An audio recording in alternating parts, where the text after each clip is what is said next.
59.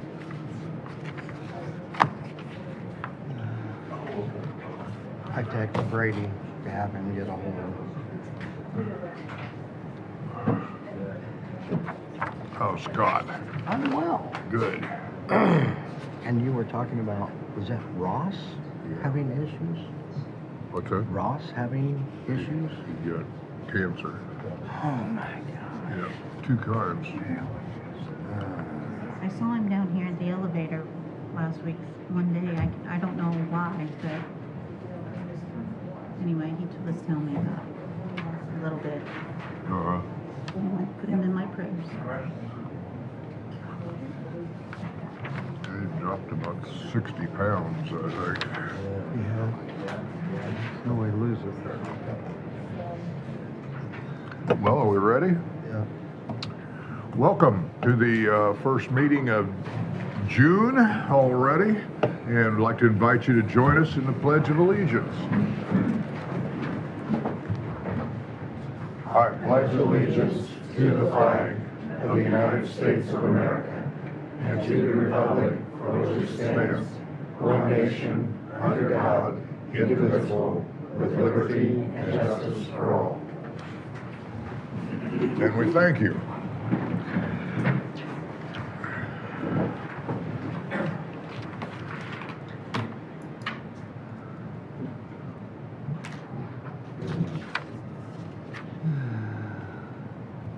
We have the approval of minutes,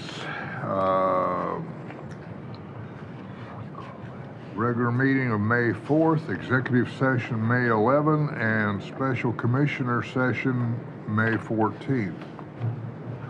I'll move that we approve all minutes as presented. Okay. I will second. So I have a motion and a second to approve all minutes as presented. All those in favor of that motion, please say aye. Aye. Aye. Motion passed.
The next item is the approval of claims. I will make a motion that we approve all claims as presented. I will second. Okay, so I have a motion and a second to approve all claims. All in favor of that motion, please say aye. Aye. Aye. Motion passed. And with that, we're ready for our department heads. Highway Superintendent, number 1. Good morning, Hunter. Good morning.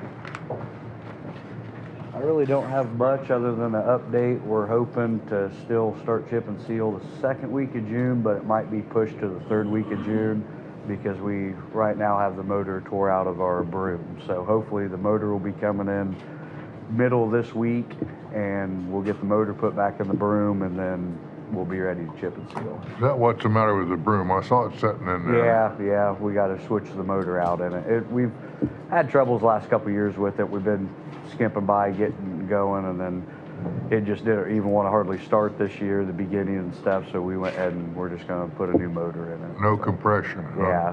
Yeah, there's just hardly nothing there, so. How old is that broom? It would be 16 years old. Yeah, 16 years old. 60 or? 16. 16. Yeah, 16, and it's been used. I mean, it's... Well, that's pretty decent, though. Yeah, and the motor's a lot cheaper than getting a new broom, so... Okay. We'll just put a new motor in it, and so we might be pushed back about a week if the motor don't come in on time. All right. You gentlemen have any questions for? A couple of meetings ago, 1275 West, out Bicycle Bridge Road, taking the Alamo out there and Yes. clearing some of that. Could that Okay. be a possibility? Yep, yeah, we'll try getting it up there. We sent the bucket truck up again, because I really don't like using Alamo by houses too much. So we sent the bucket truck up again, well, it broke down on us again. So we'll, now we have no option, so we will send the Alamo up, and yeah, I'll write that down so I don't lose it by the time I leave this room, so. Okay. Do we have 2 Alamos? We have 2 now, yes. Yep, we have 2 now. We have the older John Deere, and then we have the brand new one we just got, so. And that one, I don't know if you guys have stopped in to see it. It's Yeah. a self-contained Alamo unit. Yeah. I mean, it's I've never seen it. It's pretty nice. it's Ours very- now goes 15 foot, this one will go 27 foot. No Mowing- kidding. Mowing reach, so yeah, it's pretty nice. It gets up there a lot more and gets off the side of the road a lot more, so. and there are different attachments that can be added to that thing. Yep. Yeah? I actually have 2 attachments ordered for it coming in. Like, what are they? You can even put a broom on the end of it, but the one coming in now is a multi-saw blade. So instead of doing more of mowing, it can cut more bigger limbs and stuff. So that one's coming in, and then the forestry head's coming in as well, so. No, I think I saw that down at the convention or the commissioners meeting. It's it's a regular saw blade, Yeah. right? Yep, it's a regular saw blade that can go on the end of it. You can really just cut trees. You can cut all the way up to 12-inch limbs with it if you put it on, so. Huh. When our bucket truck breaks down, it'd be nice to have that. We can slap the saw blade on and still get to be able to go out and get stuff done, so. Those things always make me squeamish. I don't know why, but it just bothers the devil out of me. Yes. I used to have a, what do you call those where you got a saw and it's just like that and you just run your Table saw. firewood is on a tip thing and you just Yep, slide it yep. down and run it. There's a word for that. I quit using it because it scared me. I'd rather run a chainsaw. They're fast. Well, does anybody out here have anything for our highway department? Must be doing it. Yeah, there, John. What's the situation on, come through, Tippecanoe Bridge, that what's falling out? Road. We're forcing down, you know. Oh, the road falling off, that's still an ongoing issue. We was wanting to try purchasing some of that field so we could put a temporary road around, because we're waiting on the Corps of Army Engineers to get back with us. But it sounds like they're not really wanting to sell us any of the field. So now we gotta come up with another plan to see what we're gonna do now. 'Cause that Were you was- on, John, when we did that the last time? I was gonna ask Ted about that. I thought that was guaranteed for like 20 or 25 years in that company we've done business with. Well- If I recall correctly, where the Corps of Engineers stopped, it's still holding. Yeah, But where they stopped, that is where it's eating out of the bank now. yeah, what they put in held up nicely. It's beyond that point, it dropped off again. I never got out of the car and looked at it. Yeah, it's right where they stopped is where it started up again. But I so. thought that was guaranteed, you know, for. Yeah. Hopefully we can, we've been trying to get a hold of them when they had that shutdown for a while and stuff. It kind of put everything on the back burner. So hopefully we can figure something out sooner than later. I just been glad that it is, so it's the worst out. Yeah. Yeah, the worst part of that, and you know that, and John, is that it'll fill up down through there and you can't get out. Yep. That's why it would have been nice if we could have purchased a little bit of the field to put a temporary road in just for emergencies and stuff, but it sounds like they're not I wanting don't- to sell. I don't know, I think that would qualify for, if we had to, as a taking. I don't like to do that, but, Imminent? Well, yeah. I mean, you can negotiate a temporary right of way, you know, Yeah. it's not, without condemning it if they, I don't know though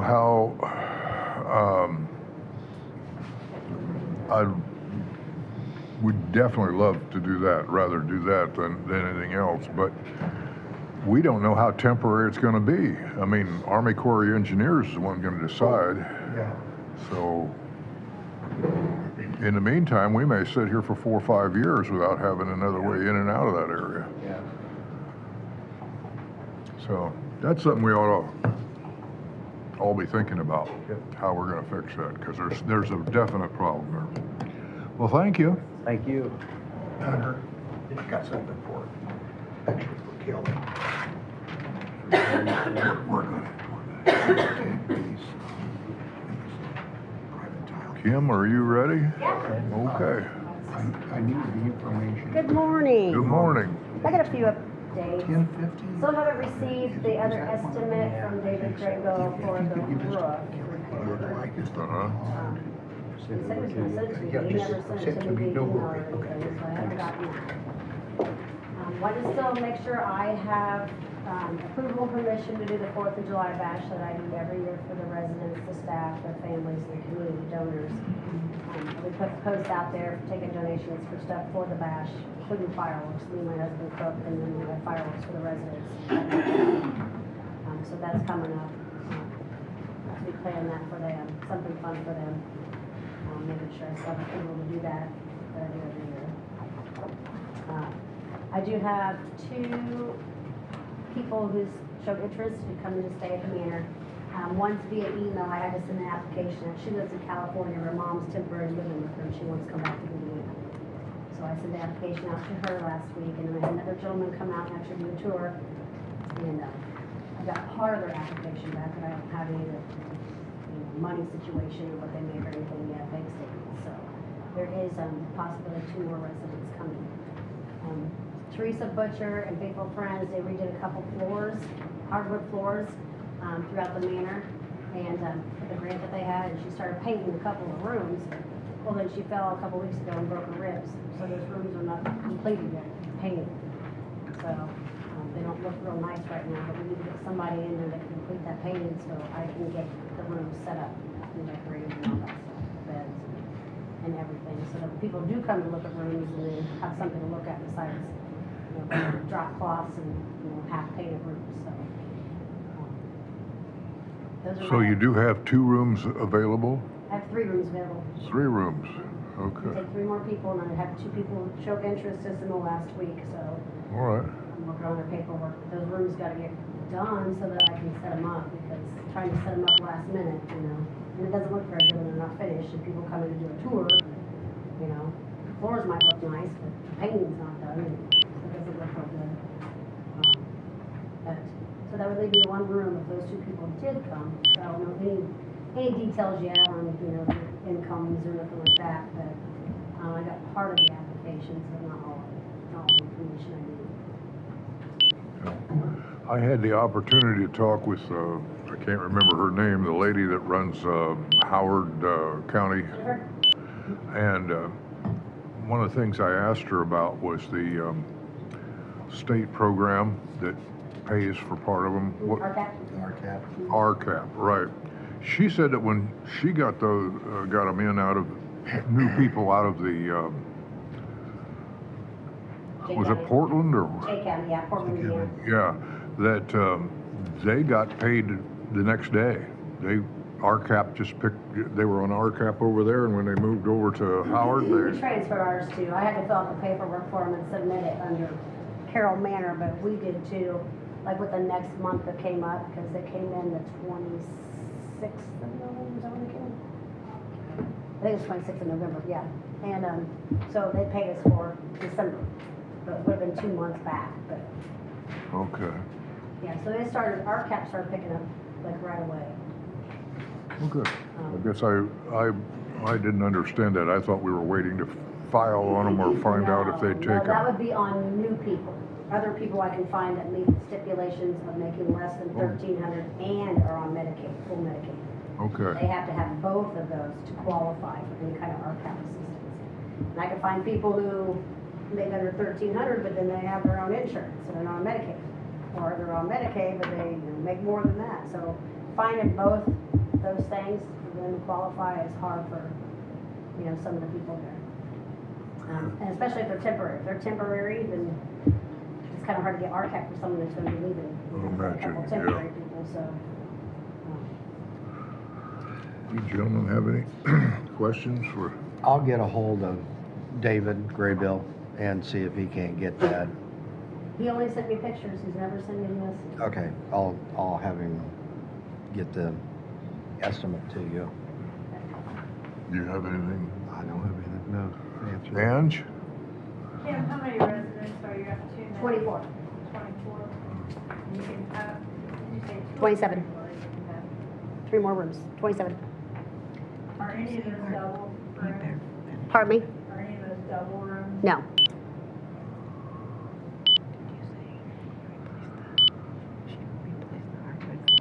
They will get them. Some of our rooms, doggone, are quite large. And I think originally they were designed for entire families to live in there. Yeah, we have a couple that lives in one of the big couples rooms, is what we call Yeah. it. When And also I my- put in for vacation. I got it right here. Okay. And on this week, I picked a week that nobody else was gone, there's no RCAP to do, no payroll, there's no timesheets, no nothing. Okay.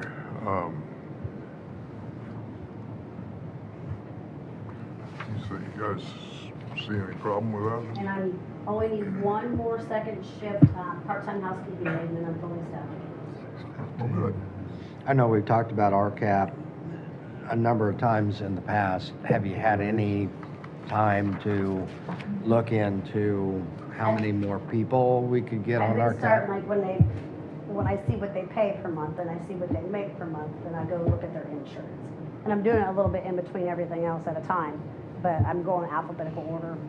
That's how I have their rent down, of what they pay, so I can at least tell if they would even qualify for one of the qualifying factors by what they pay.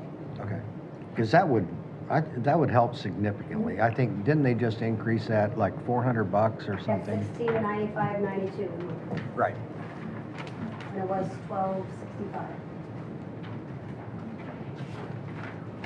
See any problem on there with that? No. If you want to, just go ahead and sign it, I don't care. Do you need that back, Kim, or you do? Okay, I'll make her copy and put it in her box. okay. There's nothing else. Well, does anybody out here have any questions? No? Thank you, Kim. Did they answer you about being approved for your 4th of July? No, they did. Did you guys approve that she could do the 4th of July celebration? I'd start over, please. Did you say yes to approving the 4th of July celebration? She asked for permission. I missed that, I guess. Well, she We need presented to vote first. What are you doing for 4th of July I do it celebration? every year. every year. This would be the 3rd annual 4th of July bash. I do a good cookout and Uh-huh. for the residents and their families. The families can come and actually eat with them, and staff and their families, and then the community donors, the people that donate to us. I set up tables and canopies outside for the nice weather people want to sit outside, then I decorate everything, basically, the activity room and everything. And at nighttime, when it gets dusk, me and my husband let off fireworks in the drive part of the manor every year Okay, and you're gonna have it on the 4th? on the 4th. Well, I guess we wouldn't hurt to have a motion on this. to I'll approve move it. that we allow Carroll Manor to host the 4th of July celebration for the residents and their families. And I will second that. Okay, so I have a motion and a second to have a 4th of July celebration on the 4th of July and invite donors and families. Is that right? Yep. All in favor of that motion, please say aye. Aye. Aye. Motion passed. Thank you. I do have an update for her budget status, so while she's here, I'll just give it to her. Okay, For Carroll Manor, the 4,900, the amount is, her current fund balance is $56,314.31. okay. Did you hear me? And then the donations has kind of stayed the same as the negative, but she'll be getting something in, I know. Yeah, the donations have been far and few between. So we might want to make a I don't know whether the State Board of Accounts will allow us or not, but the money that you've got in your budget that we haven't touched yet, maybe we could replenish the donation fund. If they Okay, will allow that. Do you want me to check on that? yeah, Okay, yeah, will do. okay. Hello. Hello. Good morning, gentlemen. James Wells with the Carroll County Economic Development Corporation. Today, I am here to introduce Miami Cash REMC's new CEO. A few months back, there were some recent leadership changes that might have delayed some updates with the fiber broadband project. So today, their new CEO, Brandon Williams, will provide you with a presentation on those updates and some likely information that you probably are and want. So, Good. Brandon? Thank you. Welcome. Brought some maps and just some information. All right. There's 3 of them in here. You guys just go through.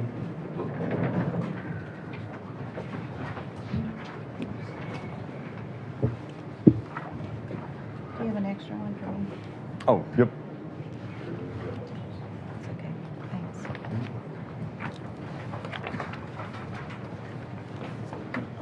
Yeah, I heard it's been a little while since you guys have had an update on everything that's going on and all that stuff.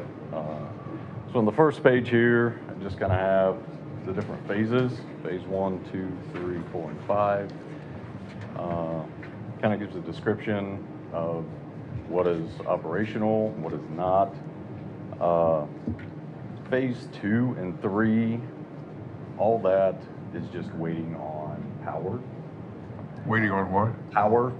Okay. There's 2 cabinets that one is on NIPSCO's territory and the other is on Carroll White or NC.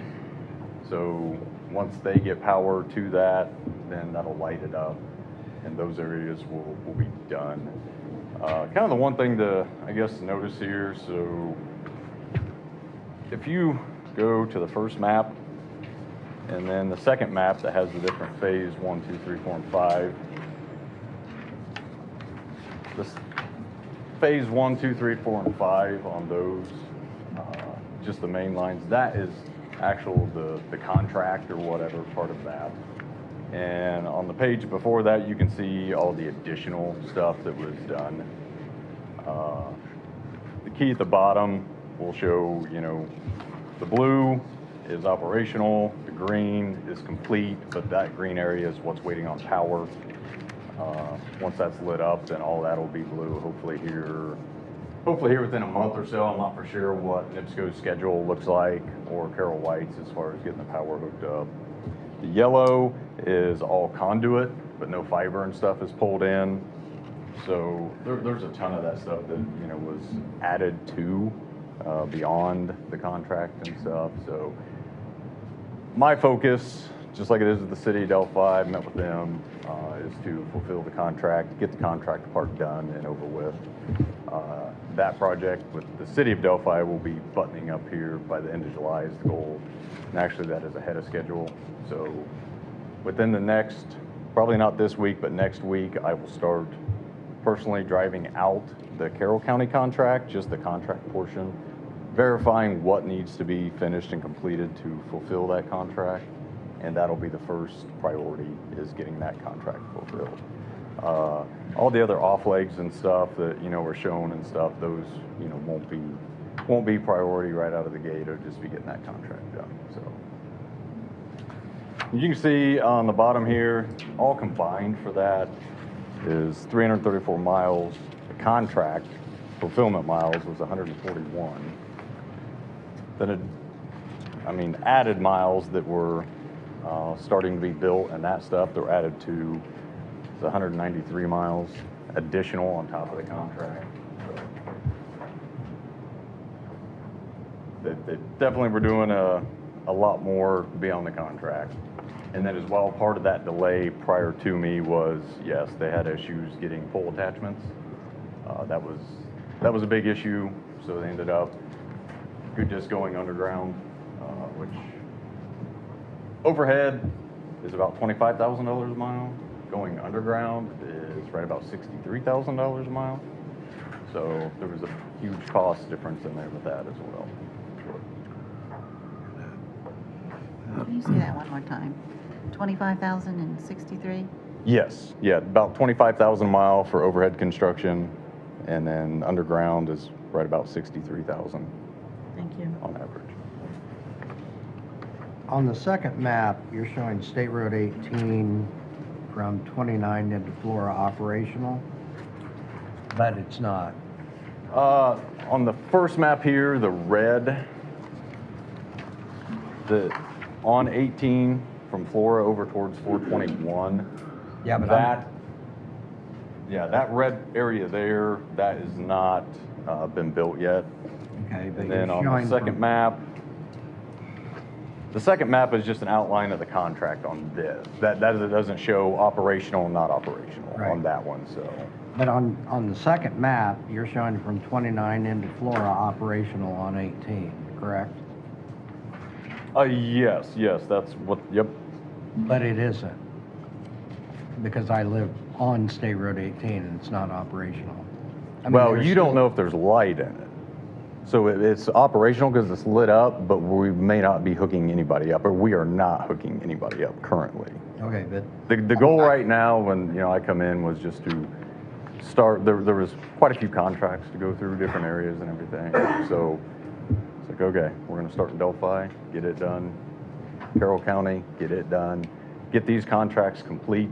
As far as installs and hooking up, that stuff, we're just not putting the time to currently until we get these. So that area is hot, but just not being serviced currently to houses. okay, but in my ditch, there are orange and blue conduits sticking still up out of the ground. Okay, It tells me that's, you don't have fiber in it.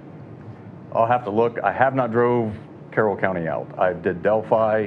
I have not drove this out. So, because we did as well find stuff in Carroll County or the city of Delphi that was not complete, that showed on the map, hey, this was done, but it actually wasn't done. So Okay. we are finding some of that stuff along the way. All right. Yep. Warren, do you have any questions about it? I don't have, I don't. As well, I'd heard, or actually listened to some of the previous meetings and stuff, just to see how things were going, and believe there was an assumption that maybe they had additional grant funding and all that stuff for, going to extra in these areas. On that last map, the only other grant funding that they had got prior to Who's there? previous people to me. Okay. Yes. The only additional grant funding they'd got anywhere in this area was, you can see the red dots. That's a different grant called RDOF. So that's the only other thing that they had gotten grant money wise. So they had actually originally went, total altogether is like $11.5 million for everything that you see on that first map that they have done as far as construction cost and material costs. So there was a lot of additional stuff done that was not being funded.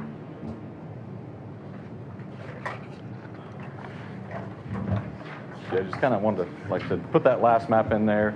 There is a bigger area with the RDOF stuff, but that is just kind of the addresses, houses that were on RDOF in your guys' territory. So there was a bunch in Howard County, some in actually down in Tipton County. It was very spread out all over. And that was all one contract. That's all that was in your guys' area.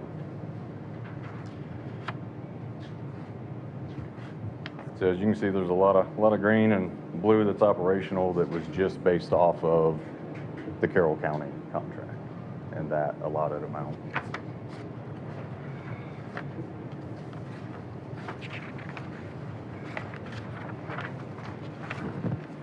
I'd like to ask a business question. Yep. When this was first proposed to us back in late 21, early 22, you guys were kind of the only game, or going to be, we all assume, the only game in town since the feds and the state pumped in the money that they did for rural broadband fiber. How does Miami Cass, REMC, and Broadway Broadband feel with all the competition that is out in Carroll County currently? I mean, there's 4 or 5 different companies Right. that are putting fiber in. How do you feel going forward with the level of success with so much competition? Yeah, the competition honestly hasn't been really much of a thought or concern of mine here in just the past 3 months. I know there was a bunch of different places that got BEAD funding. Broadway Broadband was not one that did any BEAD funding, and I think that's where a lot of that come from, was from Comcast and Frontier, Verizon, same I guess now, building into these areas as well, building alongside and those things. So yeah, as far as that, just moving forward on just price and service, be the thing that they can offer, so, or that we can offer.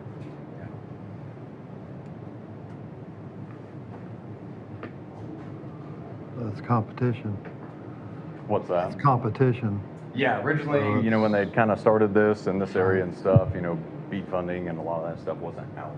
So, Right. yeah, but it definitely come out, and that's something we never got a hold of, so. You said BEAD funding? BEAD? BEAD. Yeah. Okay. Yep. Yeah, and so, yeah, that's another thing. So like BEAD, RDOF, all these state and federal grants, you can look up and see, who got what. There's blocks that show who got grant funding for, areas and all that stuff. All that stuff's public information as well. But yeah, no, there was quite a few contracts to navigate when I stepped into this role. Obviously changes were made for kind of apparent reasons like this. We're looking at $11.5 million total invested in this, and you guys know, the funding that, there's a huge gap difference there and that stuff. So, but yeah, contract fulfillment is the main focus and goal. And when I start on Carroll County, when I start driving it out, which will probably be next week, as we are starting to button up and close down the Delphi project, the city of Delphi, I'll be sending James weekly updates, weekly to bi-weekly, some of these bigger projects that, may take 2 weeks for us to complete. I'll, do that, but chances are we'll be moving pretty fast, like we have with Delphi here, so. And again, yes, I'm sending Delphi kind of weekly updates as well. Yep, trying to keep everybody informed. I had previously heard that, the communication was kind of lax there for a while on that stuff, so. But when we start on it, we'll be on it until we finish it. Well, I appreciate you being here. I think we're probably going to have to call on you several times for more information, because as I'm listening to you and recalling back and everything, we're not, I don't think, really plugged in together as we thought we would be. I'm I guess lost here on this, on 11.5 million. The cost of the project has gone considerably up from when we first bought into it, and On our behalf, yes, on our dime, correct, yes. okay, so I'm trying to understand that you are just investing in more into the county because you think you're going to get a return out of it business-wise. Prior to me, that was apparently the belief, yes. Not me, prior to me. Hence the changes that were made. So.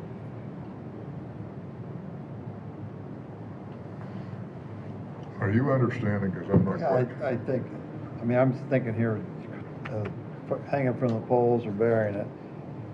The cost to replace those poles would have been a lot more money than to put that underground. Well, and part of that too, we did pay Carroll White RMC a significant amount. I believe that amount was like 600,000 for pole change outs. But that apparently that was going to take up to 2 years.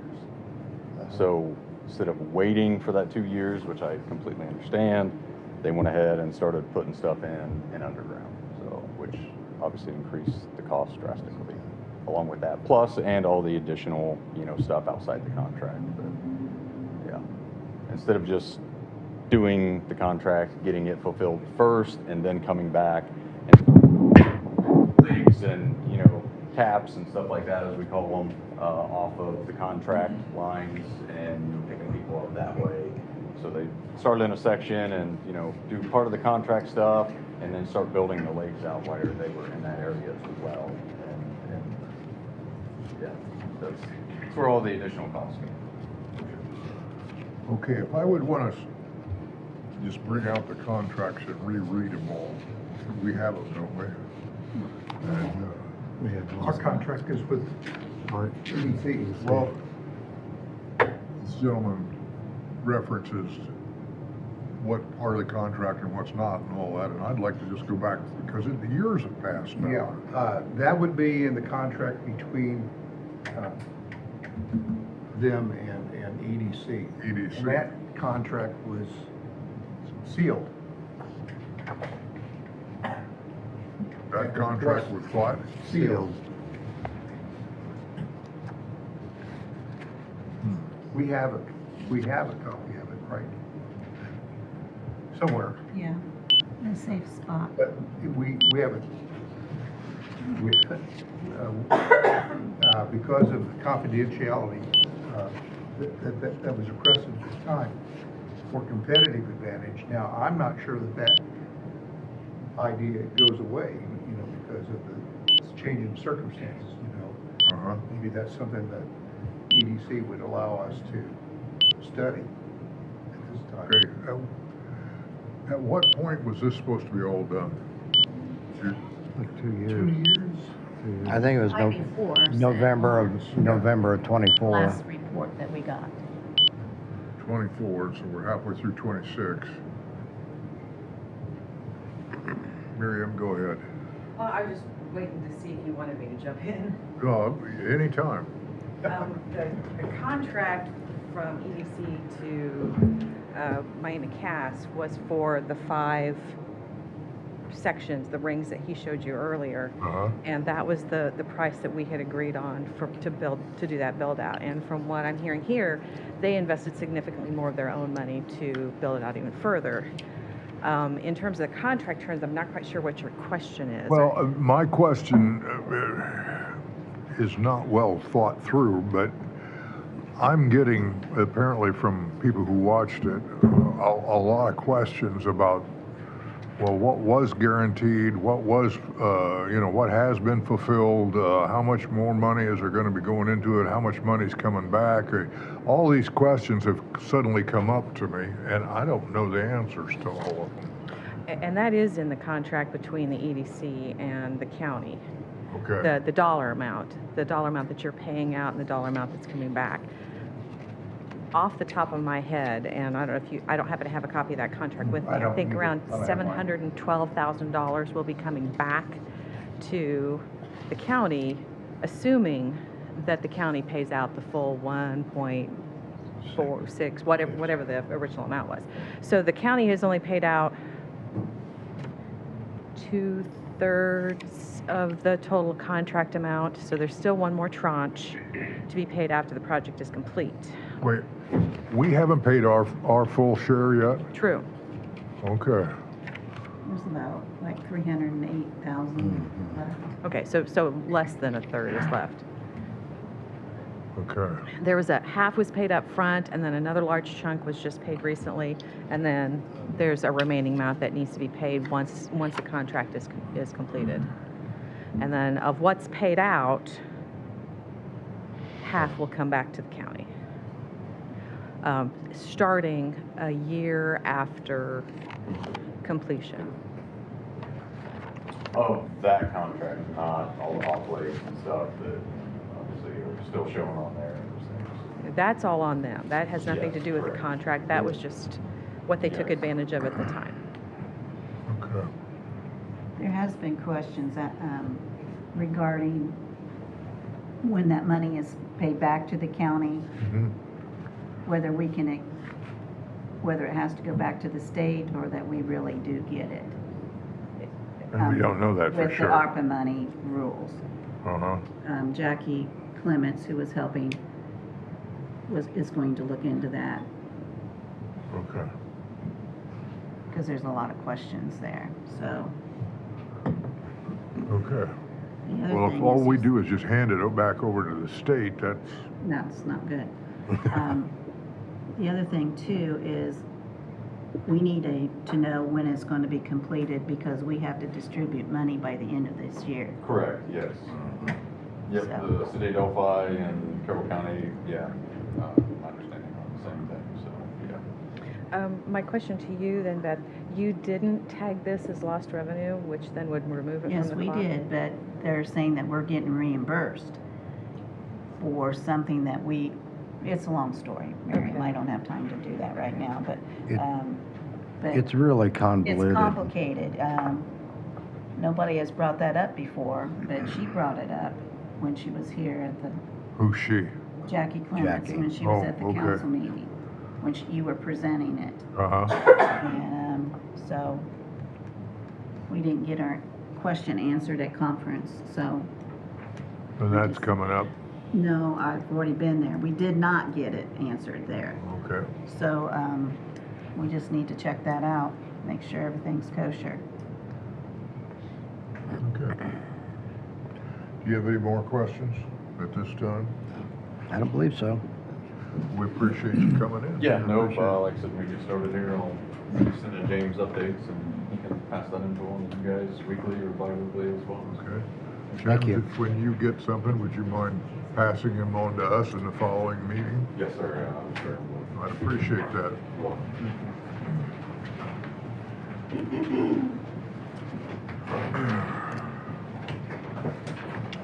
Good morning. Good morning. Mike Martin, Carroll County Area Plan. Yes, you are. I'm here Sorry. to introduce myself for anybody that might wonder. So I'm here for proposed rezone from I-1 to U1. You guys may be familiar with this. It was previously zoned U1, and then the I-1 rezone was on a temporary basis. It's been over a year, and the interest in developing that for industrial purposes has went away. So they would like for it to go back to U1 sooner than later, and start selling and developing it for residential development. And it's MGH Holdings, a gentleman named Neil Hurst been in here a few times in regard to this matter. Okay. And you have all the paperwork on it, do you? Yeah, everything's good to go. You guys should have a sign-off sheet up there. If you don't, I'd be more than glad to give you this copy.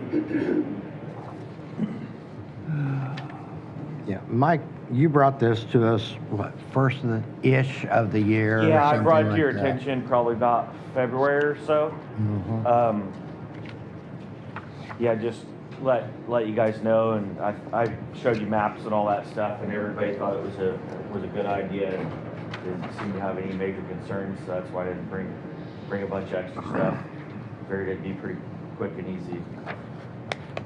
And there's no feedback generally of any kind from the public. Other than the city's got a favorable recommendation on it too. That's pretty much it. Okay, I'm sorry. go ahead. I was going to make a motion that we approve the rezone from I-1 back to its original U1 status.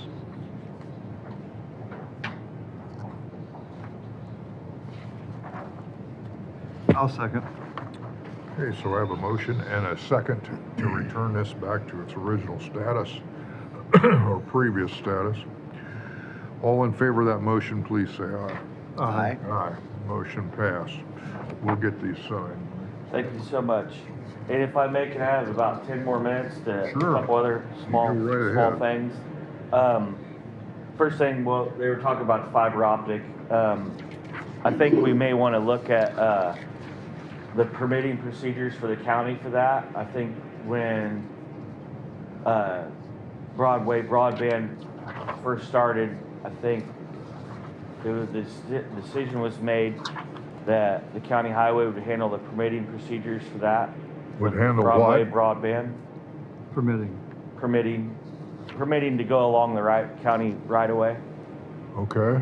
So at the time, the vision is Broadway broadband going to be doing all the fiber optic installation. Yeah. Well, now you got all these outside entities coming in, and I'm getting reports, I'm sure you guys have, of these contractors installing stuff and being disrespectful to the property owners. And, you know, one story, I got stopped at lunch the other day, and someone said that they're out there just going for it. And the property owner just said, hey, I got tile out there, I got private tiles you need to watch out for. They pretty much just told them that they didn't really care, they could do whatever they wanted, and that they didn't need permits of any kind, and that, you know, they just got run out of Warren County for doing the same thing, and they go as long as they could until they get run out of here and then go somewhere else. So I don't think that's Broadway broadband. I'm not sure what company's involved with that, but you know, let's say Comcast, an example, they got it contracted to somebody, then that contractor's got it contracted to somebody. So even if they did have it permitted correctly through the highway department, the guys on the ground do not have the permit. No. There's no contact information. There's no way of how are we going to figure out who did all this stuff. So I don't know what we have to do to change that. And I would surely, Broadway broadband was a countywide initiative. I could see waiving the fees on having the permitting done for that. But I would suggest that we should probably change that. I don't know how that would work. In the past, myself and Bob would be involved in the permitting procedure with the Broadway broadband. I sometimes see permit requests now from the other companies, but how would I know if they're all coming through or not, especially if they're having that kind of attitude throughout the county? So just wanted to bring that to your attention. I don't know what kind of decision we can make on that. Bit of history on that. You may recall that there was a push, you know, to simplify the process so the fiber could be done throughout Indiana.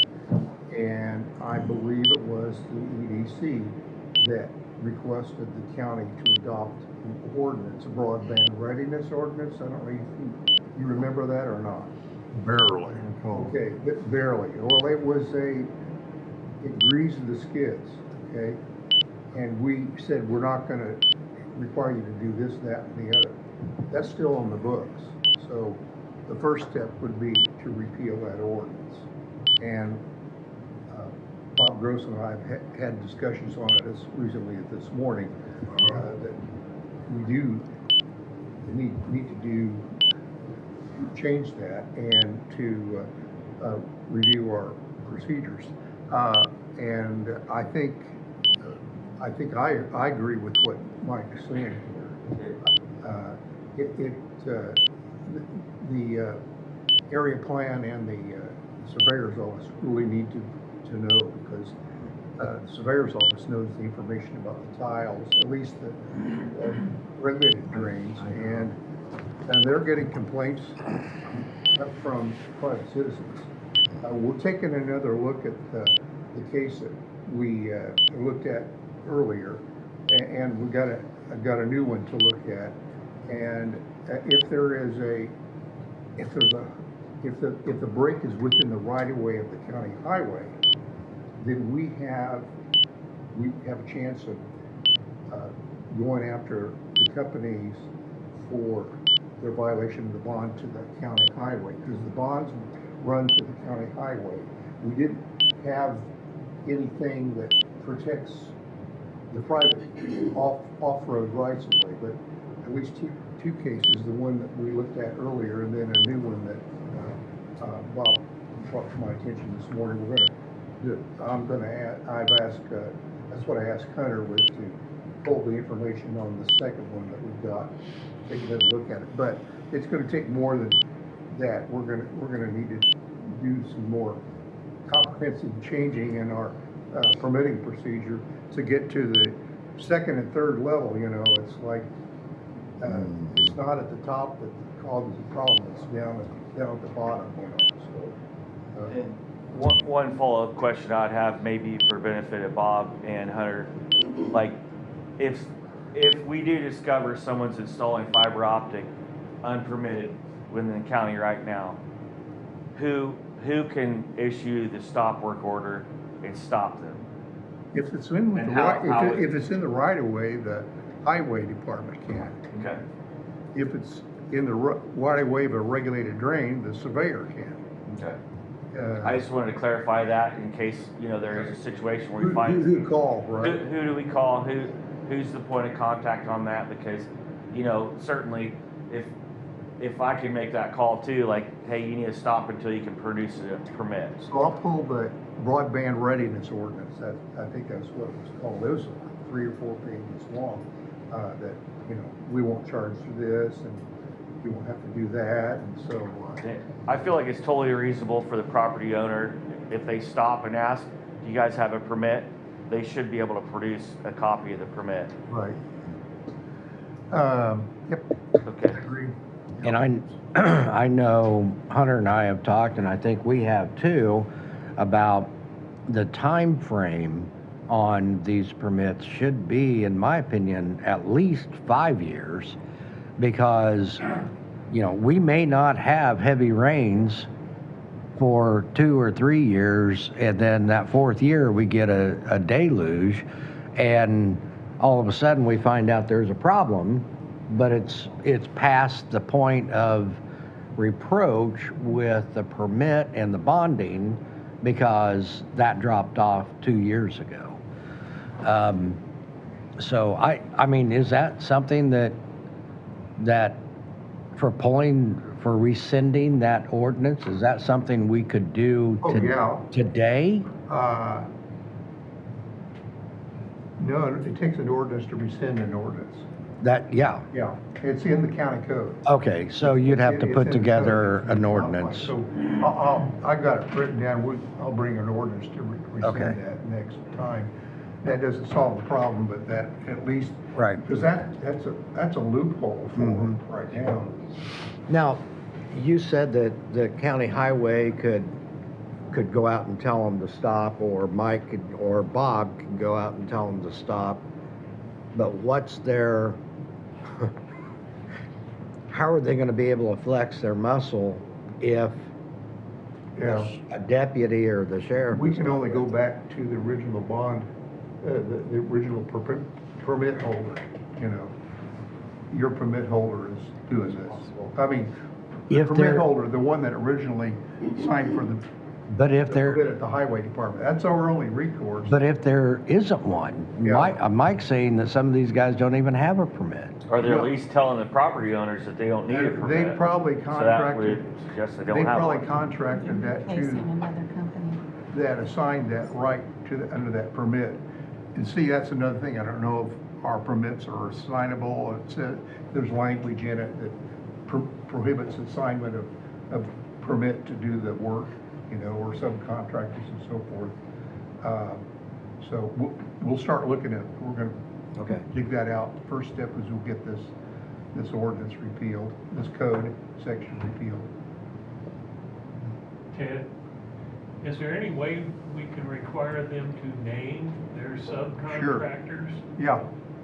Yeah. In the permitting process, we need to dig out our forms, and we can put that in pretty quickly without having to have even an ordinance in effect. We could. we could do that really quickly just by changing what we have them, require them to say, the terms on the application for permit.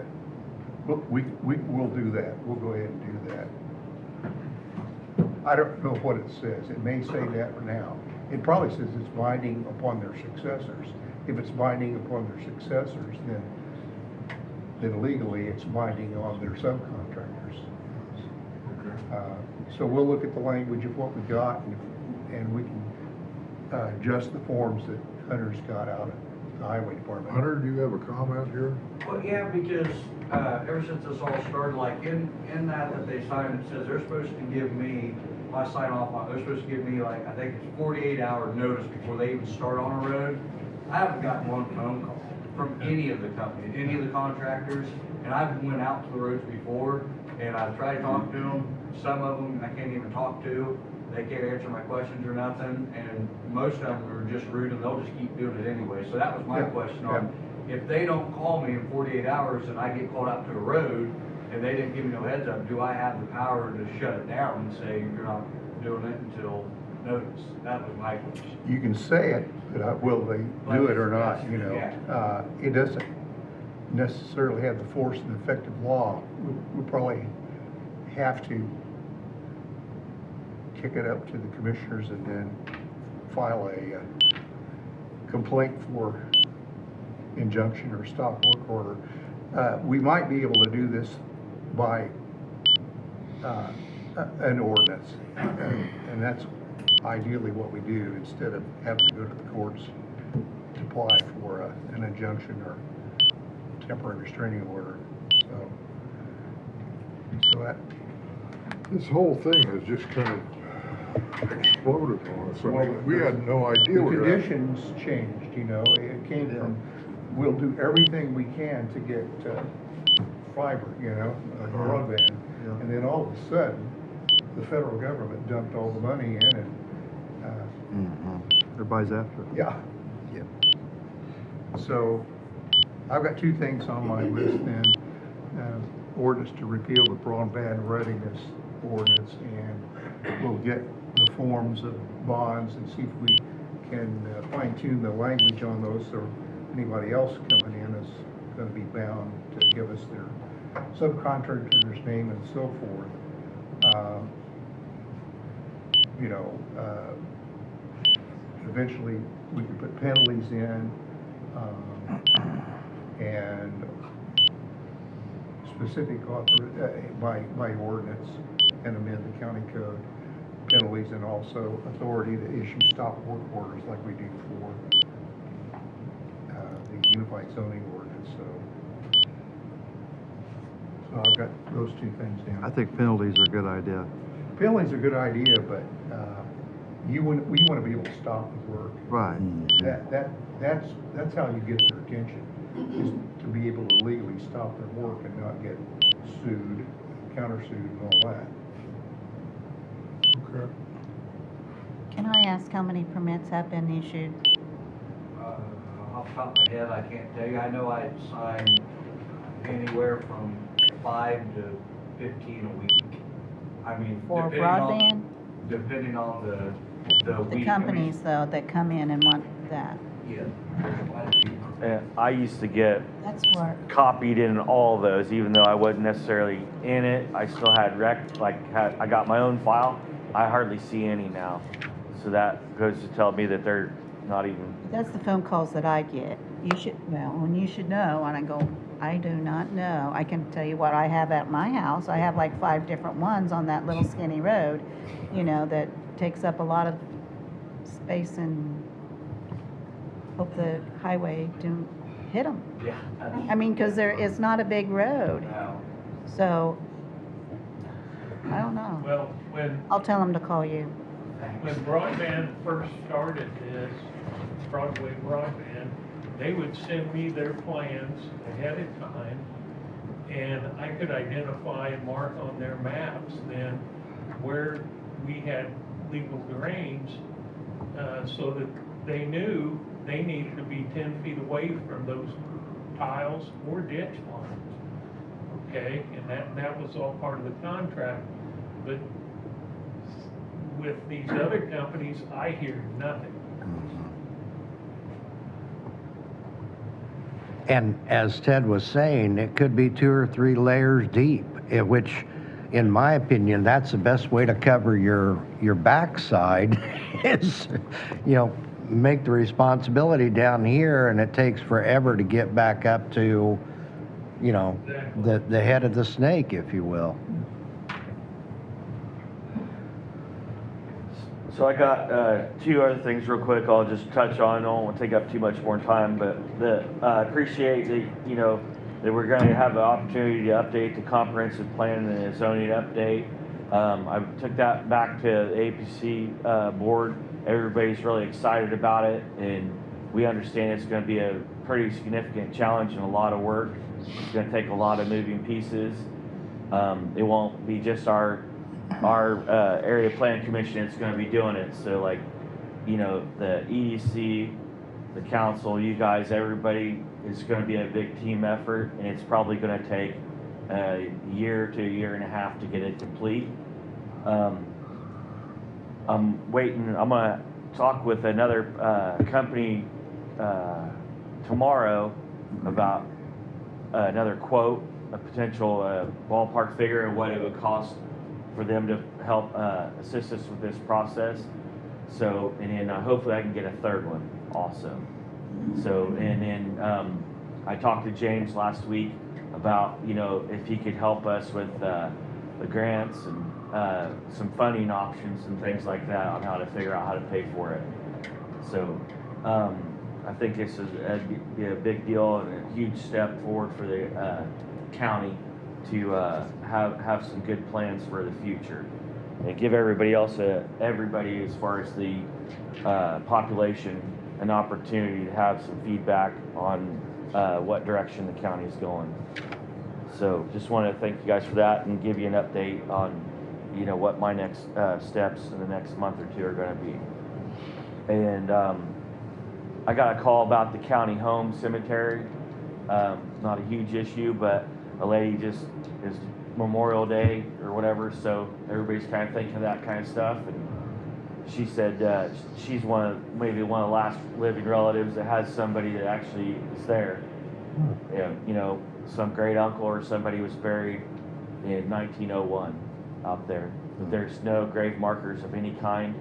And I drove out there. I've been out there a few times. It says the records are in the county museum or in the Carroll Manor. I don't know if that's a fact. I haven't checked on that. But I think Ron Bogan owns some of that land in the bottom. There's like a stream. Right. According to the lady I spoke with, there are graves down there on that private land. There are?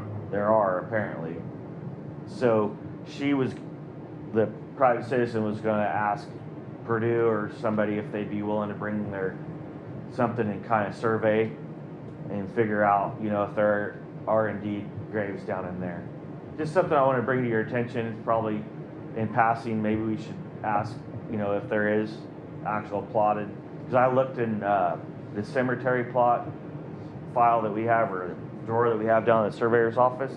There's nothing on that cemetery anywhere. And there are some older studies that were done by independent groups within the county that gave the history of all the cemeteries in the county, and that doesn't show up anywhere in any of them.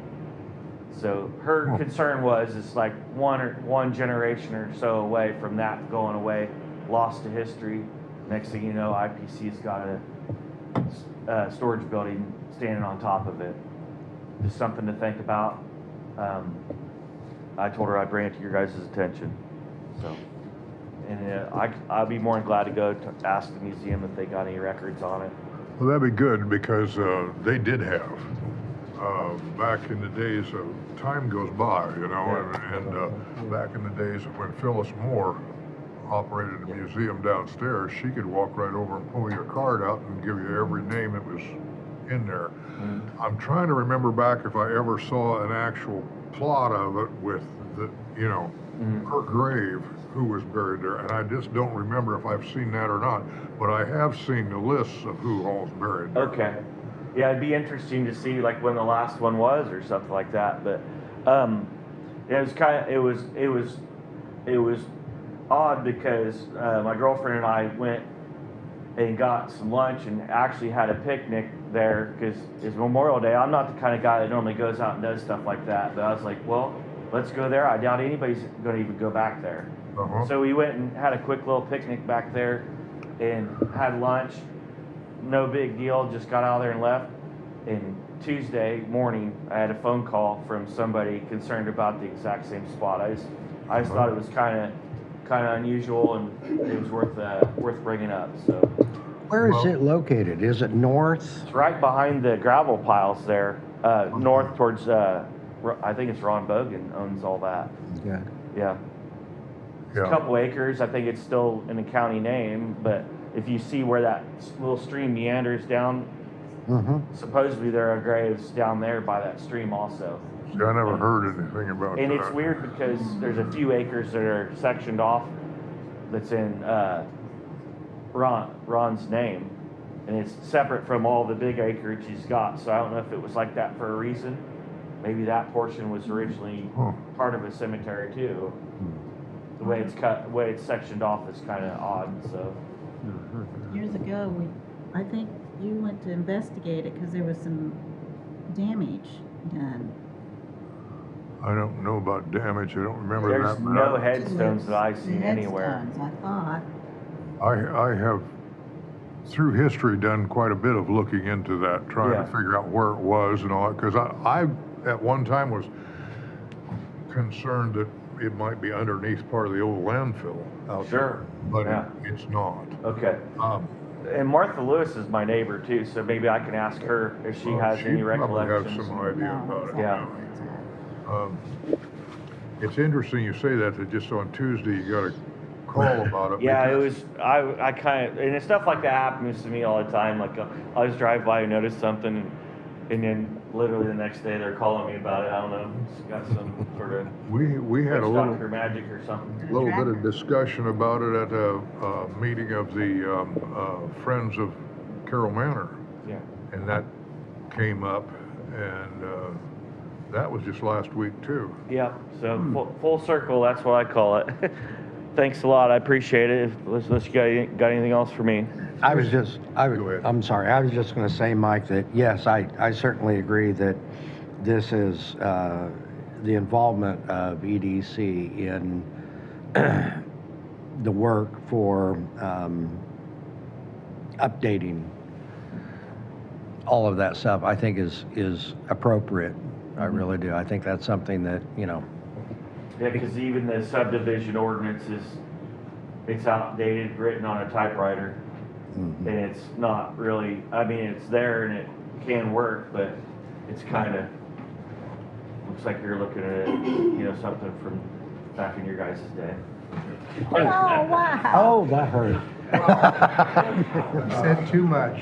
I'm out of here. I'll leave on a good note. Those were good old days. That was good. Those were the good old days. Yeah, when we wrote Back with in a the quill. old days. When we wrote with a quill. That's when they're still clearing. He missed all that fun. Huh? He missed all that fun. Yeah. Is that cemetery mowed down? It is mowed. It looks like it's well kept. Well, I think maybe there's a better back there, if I remember right. Well, Pat Clausen used to go out and mow it, but I haven't. There's talked to Pat in 6 years. or 8 of the bronze things for the, must be World War I. They're right there by the sign for that, but that's the only kind of markings that I've seen. Well, the Veterans Office would have information on that. Yeah, I didn't even know it was there. I was being nosy one day and drove behind the gravel pit, was looking to see like what was going on in the back there, and happened to notice it. Well, That's who he's, they that's the were talking museum. at the That's who he Friends said he was gonna talk of Carroll Manor. They were talking about a grant seeking, and part of it was for a historic marker for the manor itself. And I said I felt like we needed to put one back there by the cemetery, if it's even in the right of way of the county road or whatever, but it needs, because there are no stones, we need to mark it somehow or it's gonna disappear. Is, Or maybe a monument of some sort, or that would collectively have everybody on there that is known. Yeah, put their names on them. Would you start to say, Scott? I was gonna ask, is the home on the National Historic Registry? Yes. Okay, all right. I knew that was a process because I got my house on the state and National Historic Registry. But I figured They it. said, well, this is Scott Ayers' house. Yeah. Good tours.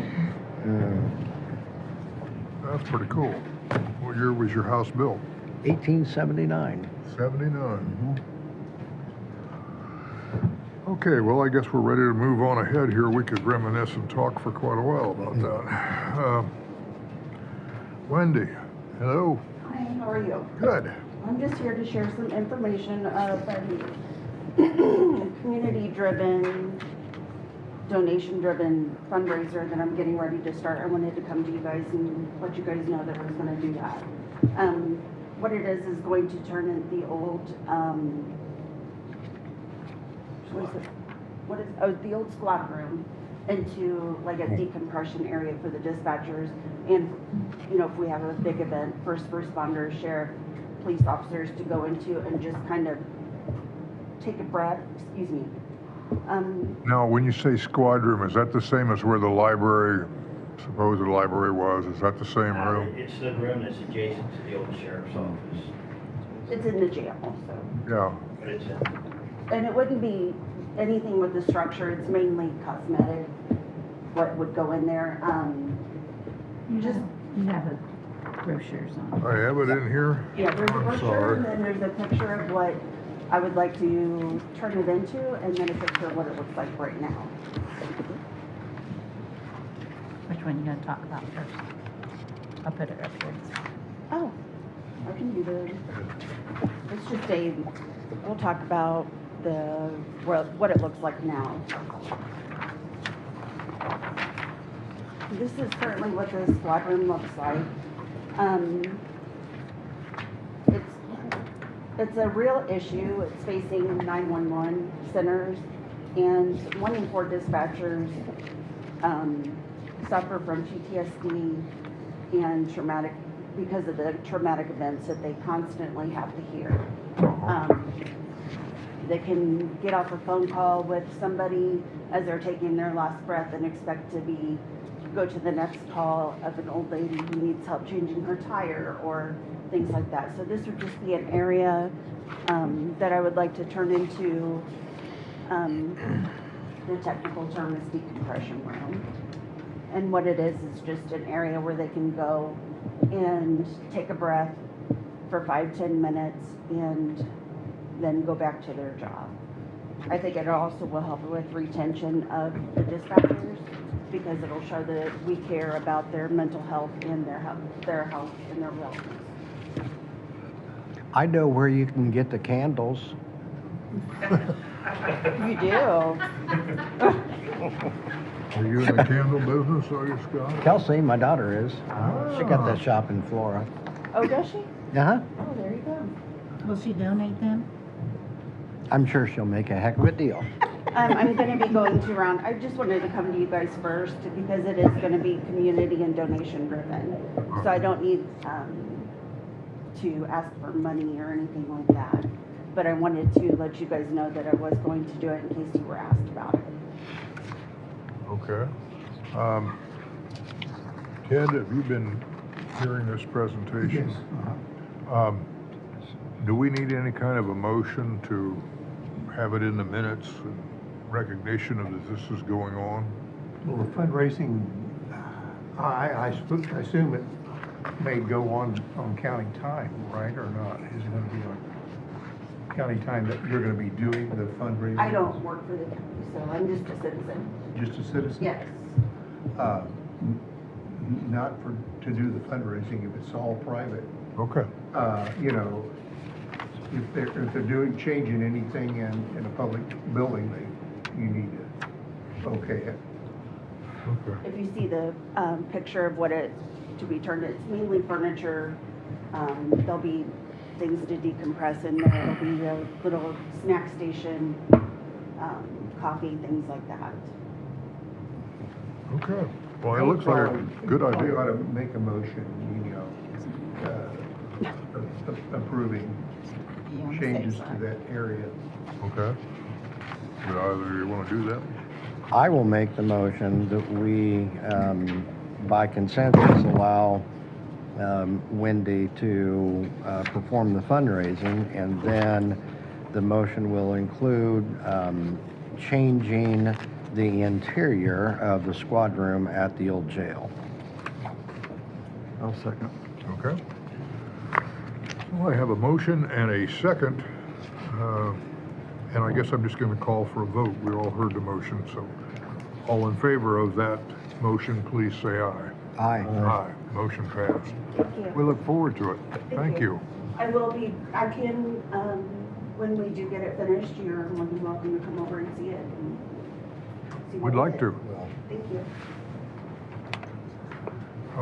So, Mike, you're up. Thank you, gentlemen. That's a tough act to follow, but It is. It is. It's good though that people care about.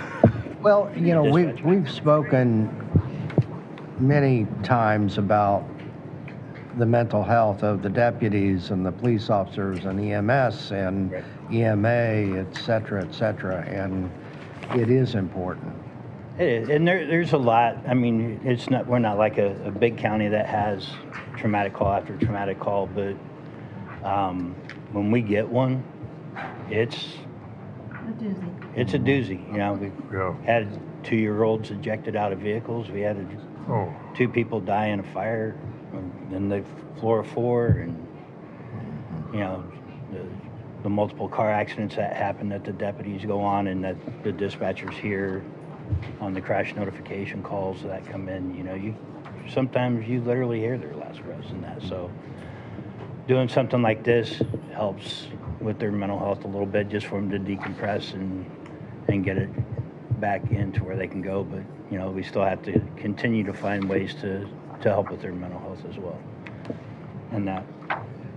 The reason I'm before you guys today is, as you know, 2 years ago we signed a contract with Lexipol to do grant writing for the large grants. That grant or that contract's coming up for renewal. You have a copy of it in front of you. If you notice, it's a little bit cheaper, but hopefully they're not listening to this. They gave us a bigger discount this time than they did in this original contract. But if you guys want to renew it, I just need to let them know that you guys are in the process. well, what do you think? We scored, I mean, our first year with it, we scored 162,000 for the body scanner. It's been a rough go this last year, you know, year and a half, because of the federal government shut down, open up, shut down, open up, shut down. No federal grants are really opening up. One of the CGI grants that we use for the Sheriff's Department, still every other state is opened except for Indiana. We don't know why. There are plenty of other grants. This grant that Mike was talking about, talking to the EDC about trying to find a grant to write a comprehensive plan for zoning and that. If I get a little bit of detail, all we got to do is reach out to the grant writer. They'll search for that as well. And that. So, and I do. I reach out to the department heads and hey, give me your ideas on what you want. And sometimes I get back, hey, we need flood mitigation. Okay, well, what do we need? And then I don't get nothing. So it's the last few grants that we've submitted for have been geared towards law enforcement. When the CGI one opens up, we're going to go for in-car cameras for the deputies, which is about 400,000. So it's, you know, the total, I think for the 2 years is what, 13.5? Is our cost. Is our cost. We get 2 free grants written per year, and then any grant over that, there's a, I think it's like 10% or something. It depends on the complexity of the grant.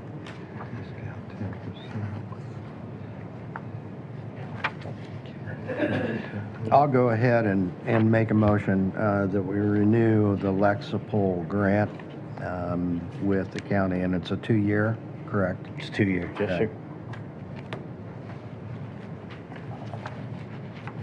Is that in your budget? No, you guys paid for it last time?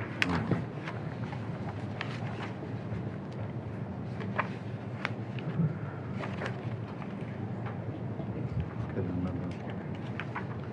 Did we include that anywhere? I'm trying to think, if not, it's professional services. Right, when we originally did it 2 years ago, you took it out of professional services. And it was for 28,000. So, yeah, don't, It was 28,000 then? is what it was 2 years ago. Well, they Is probably this can't. per year or is this 2 years? Well, you read it, it's Yeah, I know, that's what. year one, 6750, year two, 6750. So do we pay it all up front? Yes, Okay. to get your Discount? discount. Okay.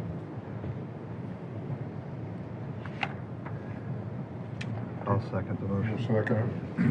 Okay, so we have a motion and I have a motion and a second to recontract with Lexipol for grant writing. All in favor of that motion, please say aye. Aye. Aye. And then would I have permission to sign for that since I just noticed that they put Carroll County Emergency Management on there instead of Carroll County Commissioners. Say that again? Would you give me permission to sign on your behalf? Sure. Okay. And I would also, and I know you made it aware to every other department in the county that we have this, but I mean, it could really be very beneficial, not just to the sheriff's department or EMA or EMS, but to anybody in the county, any department in the county that could utilize or have a need, have these guys look at it. That's what we contract for them, so. And if I may, it's somewhat of a sidebar, but Mike, you brought this up, gosh, I don't know, two or three meetings ago, maybe a couple meetings ago, about kind of revamping the 911 center. Yes. I guess I would like to make a suggestion.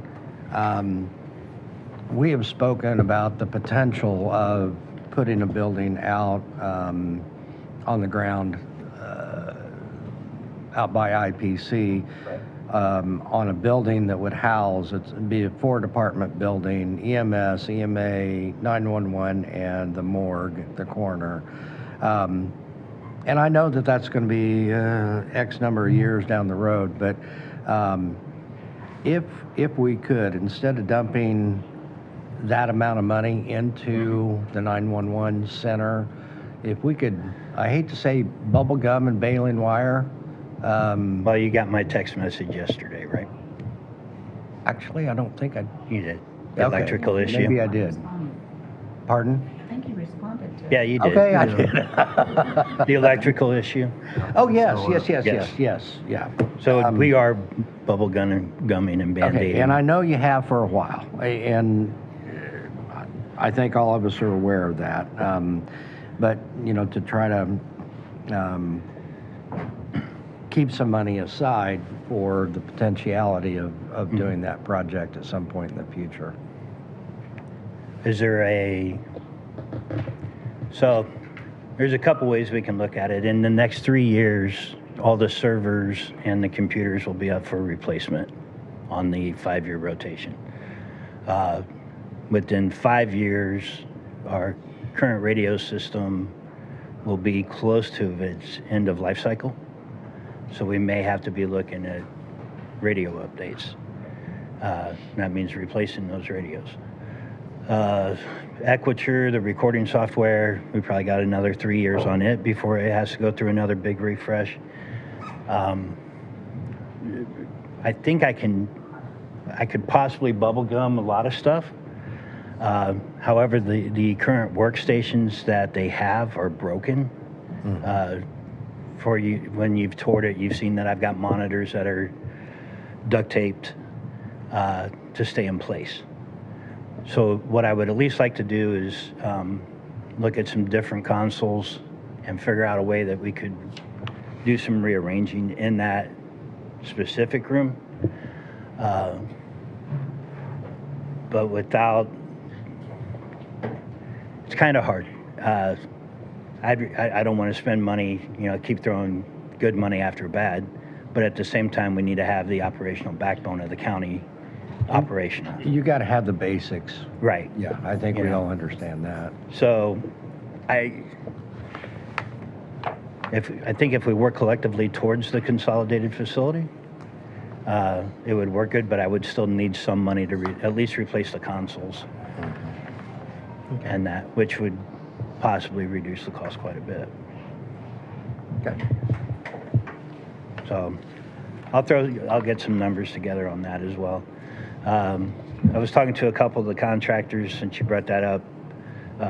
Had a couple in, and it might be significantly less than what we think to move a lot of the wiring in that. So I'm just waiting on those numbers to come back. To move the consoles one Right, room to back? move them over into the old library rec area. Sure seems like that'd be a better room for them. It would serve a lot, but I kind of agree with Commissioner Ayers, and that is, I came and originally asked for like 400,000. You're throwing 400,000 at something and then possibly moving in 2-3 years. Yeah. Kind of a waste. But if we're not going to move, and I think that's ultimately your guys' decision on what the future prospects for the county is going to look like, but if there's no chance of us acquiring the land and building the property, then we should invest in that. So it's that rough time, and we're going into the second year of the loss of tax revenue, so we really don't know how much that's going to affect us. We can earmark money.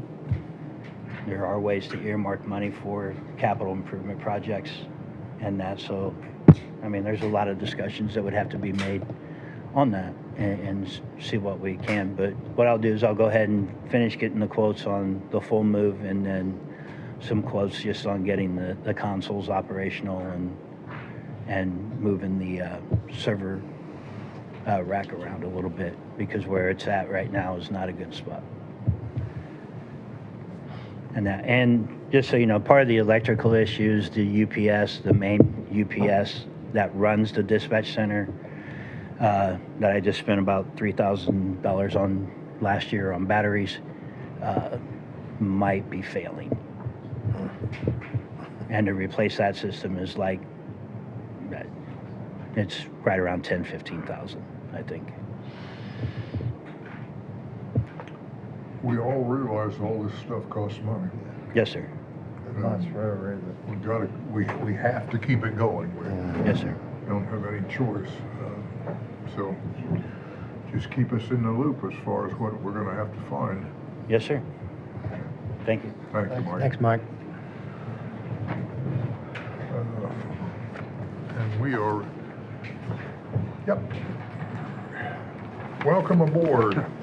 Thank you and good morning. I am here today to request your approval to move forward with the remounting of our 2017 Dodge ambulance. Doug had mentioned about 2 meetings back that Osage, Northwest Emergency Vehicle Provider, they are a little ahead of schedule on their remounting processes, so they can get us in as early as September to start the process, with a return late in December, early January, which would still keep this remount on the 2027 budget as projected in the vehicle replacement schedule that Doug had set forth prior to me, and all the capital purchase replacement schedules as well. But that projected cost at the beginning of the year for the remount of the Dodge ambulance, it will come back on a Ford F-550 chassis, which will make 3 of our 4 ambulances that we currently have pretty identical. Same chassis, same box by Osage, so pretty uniform. The projected cost for that would be $220,000. That's the remount, that's the decaling, that's the new radios, and the Wi-Fi data point for the ambulance to make it road ready. But I'm requesting your approval to move on to the council to get this going in the forefront to where we can get it. Okay, and is that budgeted? That's a projected, it was to be projectedly budgeted for 2027. 2027. But they're about 6 months ahead of schedule, so they said if we miss our allotted date, that it won't be till 2029 to get the next remount. So you need the money on the 2027. They need money on the Okay, 2027. so what they will do is put that in their budget for them, Yep. right? That's what next Cum cap. And even though it goes in September, we probably won't take delivery until Yeah, January-ish. it'll be, beginning Okay. of the year anyways. So, All right. But I just need your blessing to move forward.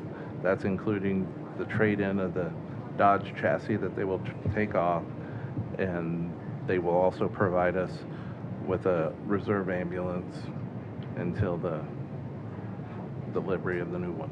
So they'll keep us So it'll be the same box, just on a new chassis. same box that they'll refurb, touch up a little bit, put it on a brand new Ford F-50 chassis, and this will be the first of 3 remounts over the course of the next 10 years, Okay.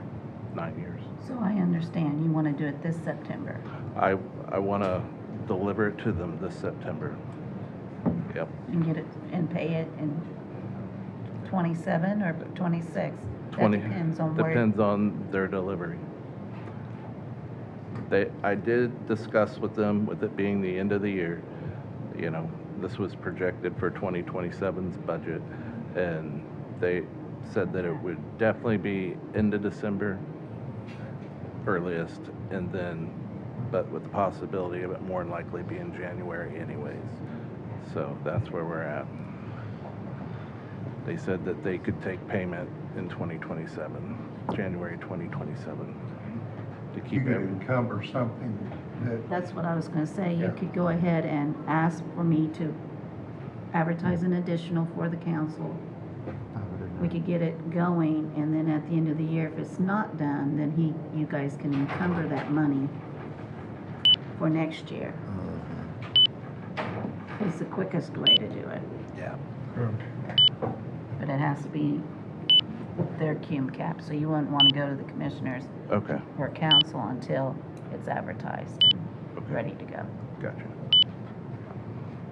Well, I guess I'll make a twofold motion then. First motion would be to give the EMS director approval to go ahead and get with Osage for a September delivery for the remount of the Dodge. And the second part of the motion would be to have the auditor advertise that amount of money out of cum cap in order to go in front of the council. It's It's 220,000. 220,000 even. Yep, $220,000 is Okay. the projected amount. I'll second. No second. And what's the total cost again? $220,000. 220,000. Yep, that includes the remount, the decaling, new radios, new data point Wi-Fi for the ambulance to make it road ready.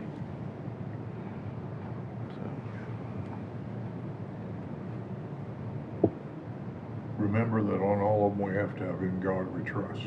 yep, On every one of them. yep, it'll be decaled just like the rest. Okay. Okay, so we have a motion and a second to approve this, and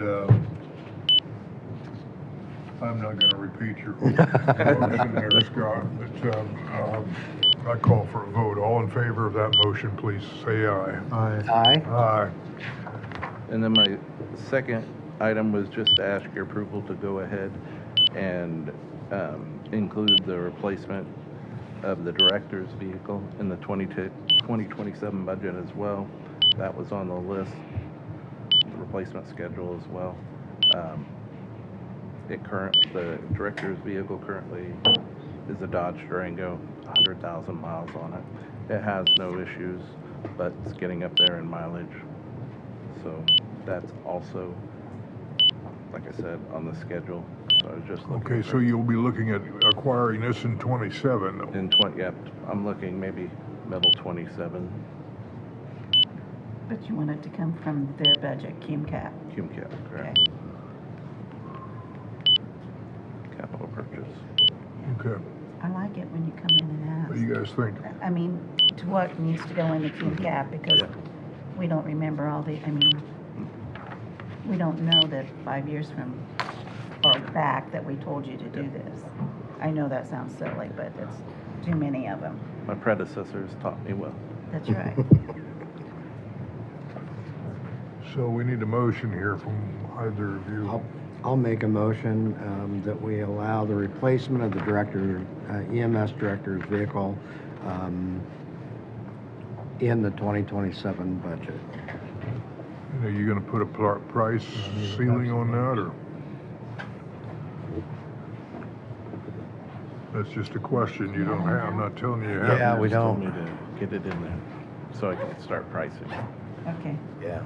Well, when you, I think we can do the specifics later when we get Okay. he find starts out. looking, then he can give me some, to put on your budget form. Because Right. that's gonna be in the next month and a half. Uh-huh. Yep. Okay. You wanted me to ask now, that way I could move forward with the Right. pricing and get it to you. Yeah. Dave, well, we got a motion here, so I'll wait. So your motion stands to just allow him to begin the hunt? Yes. I'll second that. You second it? All in favor, say aye. Aye. Aye, motion passed. Your new ambulance, what year is it gonna be? It's gonna be the chassis Yeah. is gonna be a 2027. 26? 27. 27, yeah, Okay. because it's going in September should be the new And it's chassis. four-wheel drive, right? Four-wheel drive Ford F-550, Will all be four-wheel drive then? minus the Chevy, the backup ambulance that we currently have. Okay. Yep. But all the first out vehicles will be four-wheel drive, Good. and that's my plan as we move on down the line. Good. If I may ask, are you contemplating an assistant director? Applications are out right now. Okay. Right now I'm drinking from a fire hydrant, pardon the term, so yes. Okay, very good. Because I know we've got Ted the, uses that all the time. We know the fire hydrant. Yep, so Well, we appreciate working with you. yeah. I look forward to working with you too. Thanks, Dave. Thank you. Thank you, Dave. Judge? We're about 6 minutes behind on yours. Oh, we'll find this will be short and sweet, hopefully.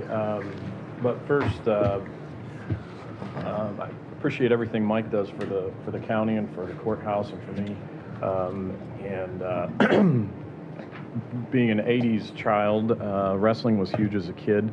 And You're when kind of he's- rubbing that in, aren't you, being an well, 80s child? well, no, I feel like I'm getting. Got him going, Mike. Yeah. So anyway, there's a movie from the 80s or 90s where one of the wrestlers who was, prevalent in my age, and I hope the day never comes when Mike walks through and says he's all out of bubble gum. Because if you remember that movie, there's another line before that I won't repeat in public. But anyway, what I want to do today is ask for your permission. See if Google's it first and figures out if they don't know. Is ask for your permission to build a library. It'll be the cheapest building that the county's ever built, probably. It'll consist of 1 or 2 bookshelves outside the doors of the Superior Court office entrance, because there's enough room we could put 2 small shelves there if we wanted. I don't know if we'll need both, but we'd like to have what started from the Court of Appeals judges in Indiana started this little free courthouse library program, and they wanted to do one, in every county or whatever, to kind of enhance the experience of families while they're in the courthouse. primarily, I'd like to see some children's stuff in there for us to keep the little tykes busy while they're out in the hallway. Some coloring books and stuff like that. No cost to the county. The books will be donated. In fact, the Court of Appeals gave us 3 boxes of books already. And so if approved, those can be moved from my truck to the library upstairs. But the Bar Association and other attorneys have indicated their willingness to donate some things. And I think I gave you guys a flyer. Yeah. I think it was included in there. It has some information, but that's all it is. 2 bookshelves out there. And I know Mr. Ayers and I talked that there may be a shelf somewhere in the building that isn't being used. We'd use that, or the Bar Association has indicated they may buy one. There's some different options of depending on how much space we have. But again, that was my request. It'll be 10 years ago, about any day now, in June, that we sold all the shelving off out of the library up there. Yeah. I remember bringing all that shelving over the top of the railing and all the way down, sliding it down a ladder down there. These will be small shelves because I'm not going to. Those weren't small shelves. No, I've seen some of them, I think, but no, these would be small shelves that would be still under the glass part that's up there on the entryway. So not anything huge. Okay, so you're just asking us for use of the space there? Yes. Or? Yes, sir. Shouldn't be a problem. Ready to motion, somebody? I'll move that we allow a tiny little free library, courthouse library be put on the 3rd floor. I'll second. All in favor, please say aye. Aye. Aye. Motion passed. Thank you. Thank you. If you ever, Judge, if you ever come down and your time is limited, well, let us know and we'll work you in ahead of Oh, no, time. it's fine. I planned for today. No, it's okay. Okay. I'm not any more important than anybody else in here. Got time. What are we down to? County Attorney Ted. Yeah.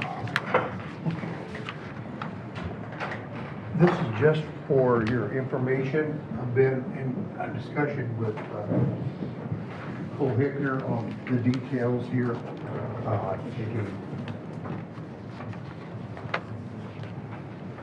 This is a notice that'll go in the newspaper when we have an agreement, because we have to give anybody else that wants to make an offer that is better than this proposed deal a chance to make a proposal.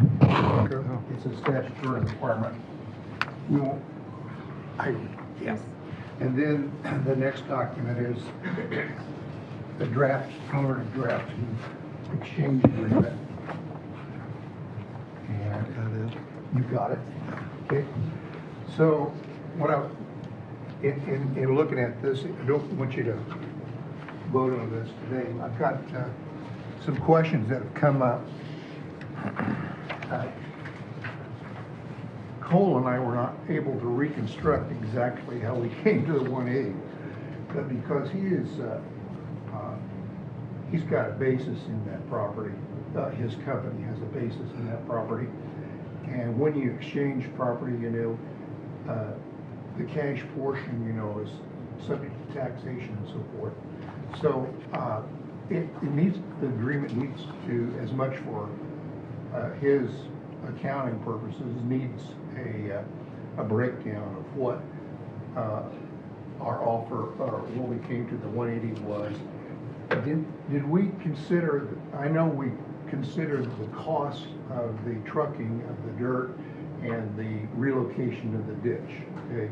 Because county is basically, that's non-cash consideration. Do any of you know how we arrived at the 180? And I'll ask that question and then let you think about it or look at your notes. We arrived at it sitting right in here. I know it, yeah. Because he said that's what it's going to take. The number is not in dispute. 180 is it. But there was a break. I think there was, it was back and forth, and I don't think there was any particular It was- calculation that was made to do that. It was not itemized Okay. whatsoever. Okay. So we'll figure that out. We'll figure something out. I advised him to get a hold of his tax advisor and maybe get a hold of me and we discuss it. But the 180 is not gonna change. Okay, so, you'll notice you get to a point in that document where there's blank. What I wanted to get your input on. This is a situation where title to these properties is going to change, but possession is going to be deferred. Kind of unusual, you know. So it's kind of like a development agreement. I think there's a couple of different ways to do it. The one that I'm presently kind of leaning towards, but I want to clear it with our insurance company, and I want to clear it with the title company, is to have a closing and the county pay part of the 180, and the deeds go into an escrow and not be recorded until the site is ready for him to build. And then and at the point where the possession is transferred to the county site to them permanently, and legal possession is received by the county to the Flora property, that would be when the other part of the 180 is paid. It's Okay, now the way I understood it, we were sitting in here talking, was that he wants to continue to use the buildings he has in Flora until his new building is completed. Right? Exactly. Okay. That's right. But there is no, I gotta ask our insurance company, there'd have to be insurance on his property in Flora, that the proceeds would come to the county if there was a fire. It's burnt down, you know, we may want the site, but we would want the money to redo the improvements, to have that option to rebuild, okay? So it's kind of complicated because, but I think that we probably need to close on a portion of this now, so that we can get that part out of the way. The title insurance has to be updated because it's more than 60 days out, I think. So I haven't conferred with the title insurance company to see what they suggest. My thought was to have the deeds signed, the county pays a portion of the 180, and then the title company as escrow agent to hold those deeds until they get instructions from both the county and from Singletree that yes, we're ready to take possession and so forth. So I would like you to think about sequencing, and I'll get some more information from the title company and from our insurance company. That may dictate how we do this, okay? And maybe we just have an agreement and we get mutual licenses. License is in a real estate sense is written permission to go onto your property for a temporary purpose and do something and then get off of it. So we might have, instead of doing it the way I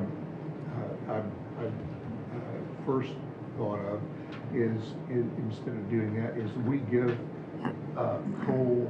Singletree a license to go on and do the site work. And I think before they start digging, I think they need to have title to it.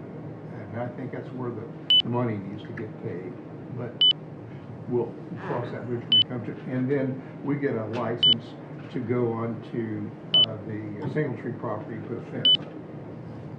Because that was one of the conditions. On that west acre. Then we could get on it and fence it, even though we were not able to use it yet. We could go ahead and fence it and they prove it. So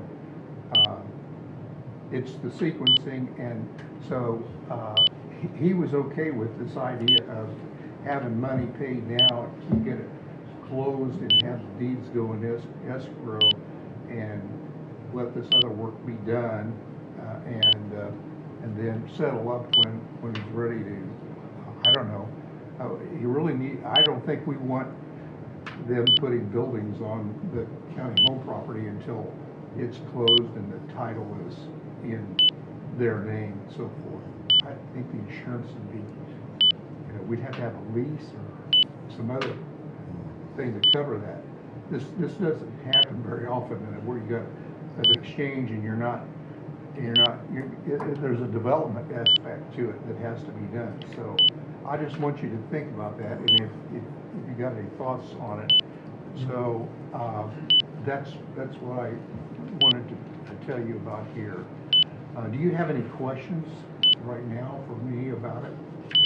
Bob? Yeah, property taxes on the single tree property, I assume you would have to pay Yes, that that's in there. until it's Yeah. fully transferred. Exactly, yeah, that's in there, because we're non-taxable, but he will have taxes that'll come due, and he'll be assessed for taxes even after.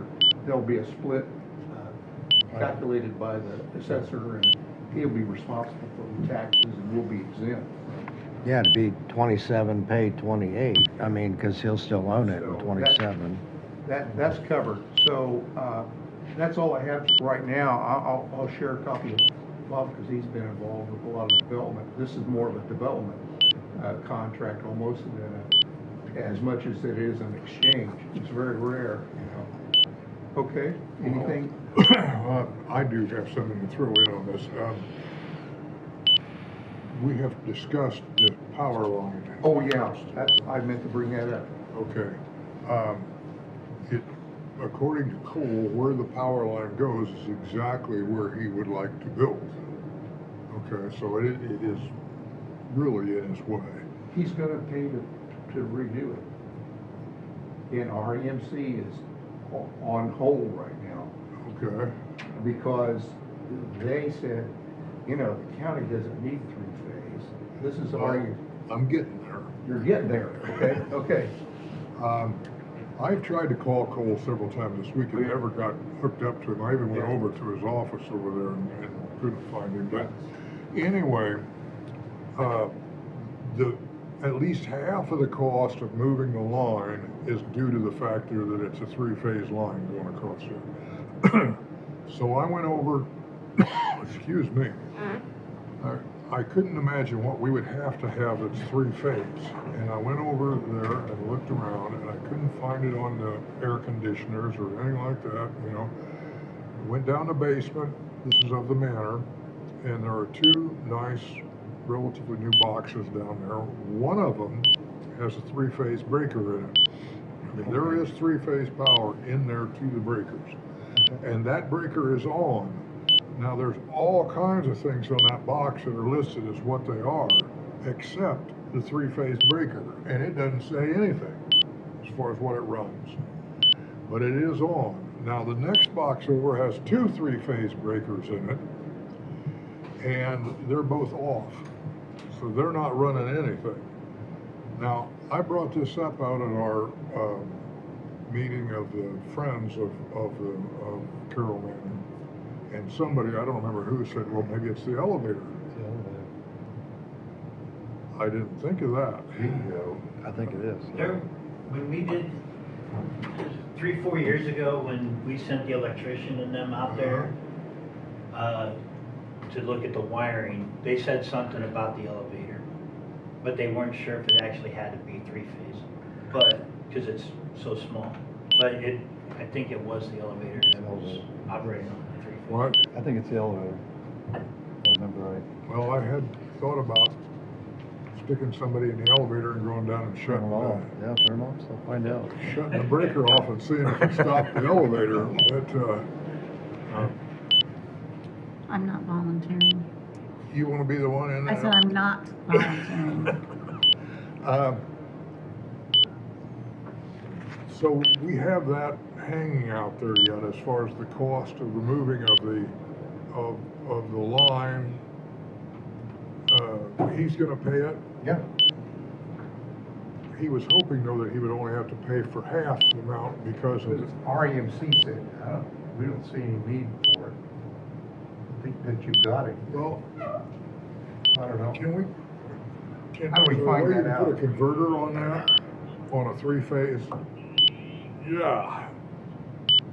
Anybody know? You can, yeah, you can do a rotary phase, depending on the controls, you can do a rotary phase inverter, you can do one that's all basically circuit board. Depending on the amount of power they need, you're looking at $15,000-$20,000 minimum. $15,000 to $20,000. It is possible. I helped my friend put one in his shop down in Asheville to run, I think he's running 15 horsepower worth of 3-phase, and that inverter just for he went with a solid state one, just for it cost him just under $20,000. And that was a year and a half ago. Plus install? We installed it. Yeah, so plus install.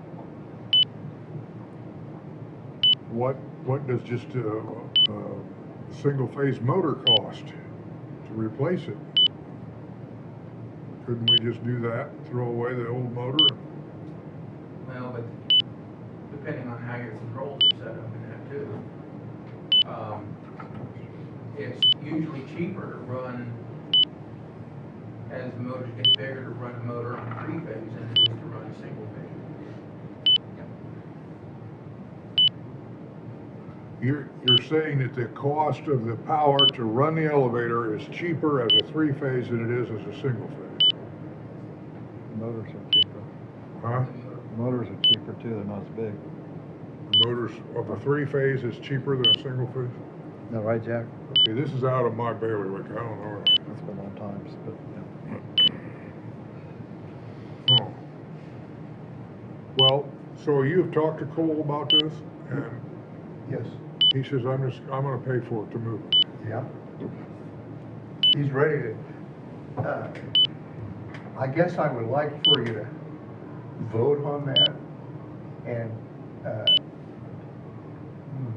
maybe not. Getting ahead of ourselves. No, I don't want you to vote on anything. But I'll just report what you said here. Sure. But he would, yeah, he says, I'm ready to tell them, they're holding, they're waiting for the decision, where the decision for your team. So it sounds like it should be 3.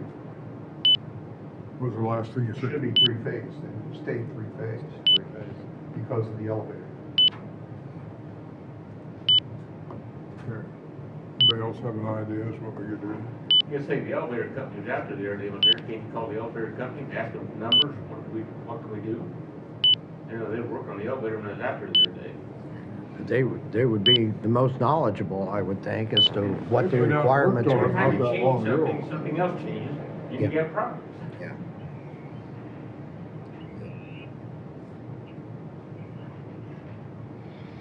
Okay, well, I guess we can What do you want me to do? Just tell him what you said? tell him and then we'll go from there. That's all I have on that. I may ask Hunter, while we're on this subject, what do you think about time frame on ditch movement? So if we go at it, because I was actually about to ask on that too, if we go at it, or I'd say a few weeks, we should get it done. But now, since we can't really do nothing or touch nothing out there, we'll be in the middle of chip and seal season for a couple months, so we won't be able to get to it until, I'd say safely, I'm gonna say safely, we won't be able to really get to it until almost September. Because I know at the beginning when we started this, we said, we can go ahead and move the ditch and go ahead and get dirt hauled over there and stuff. But then we said, well, we can't do that until the council approves the money, and then we said, let's just hold off on all that. So we held off on it. Well, now we're getting into our busy season, so we won't be able to do that until, I'd say safely say September, could be a little earlier than that. How's that change things? I'll pass the word. You want to talk to him yourself, Bill? Or? Well, if I can get a hold of him, I'll talk to him. Yeah, he called me this morning at 8:30. I was in surveyor's office.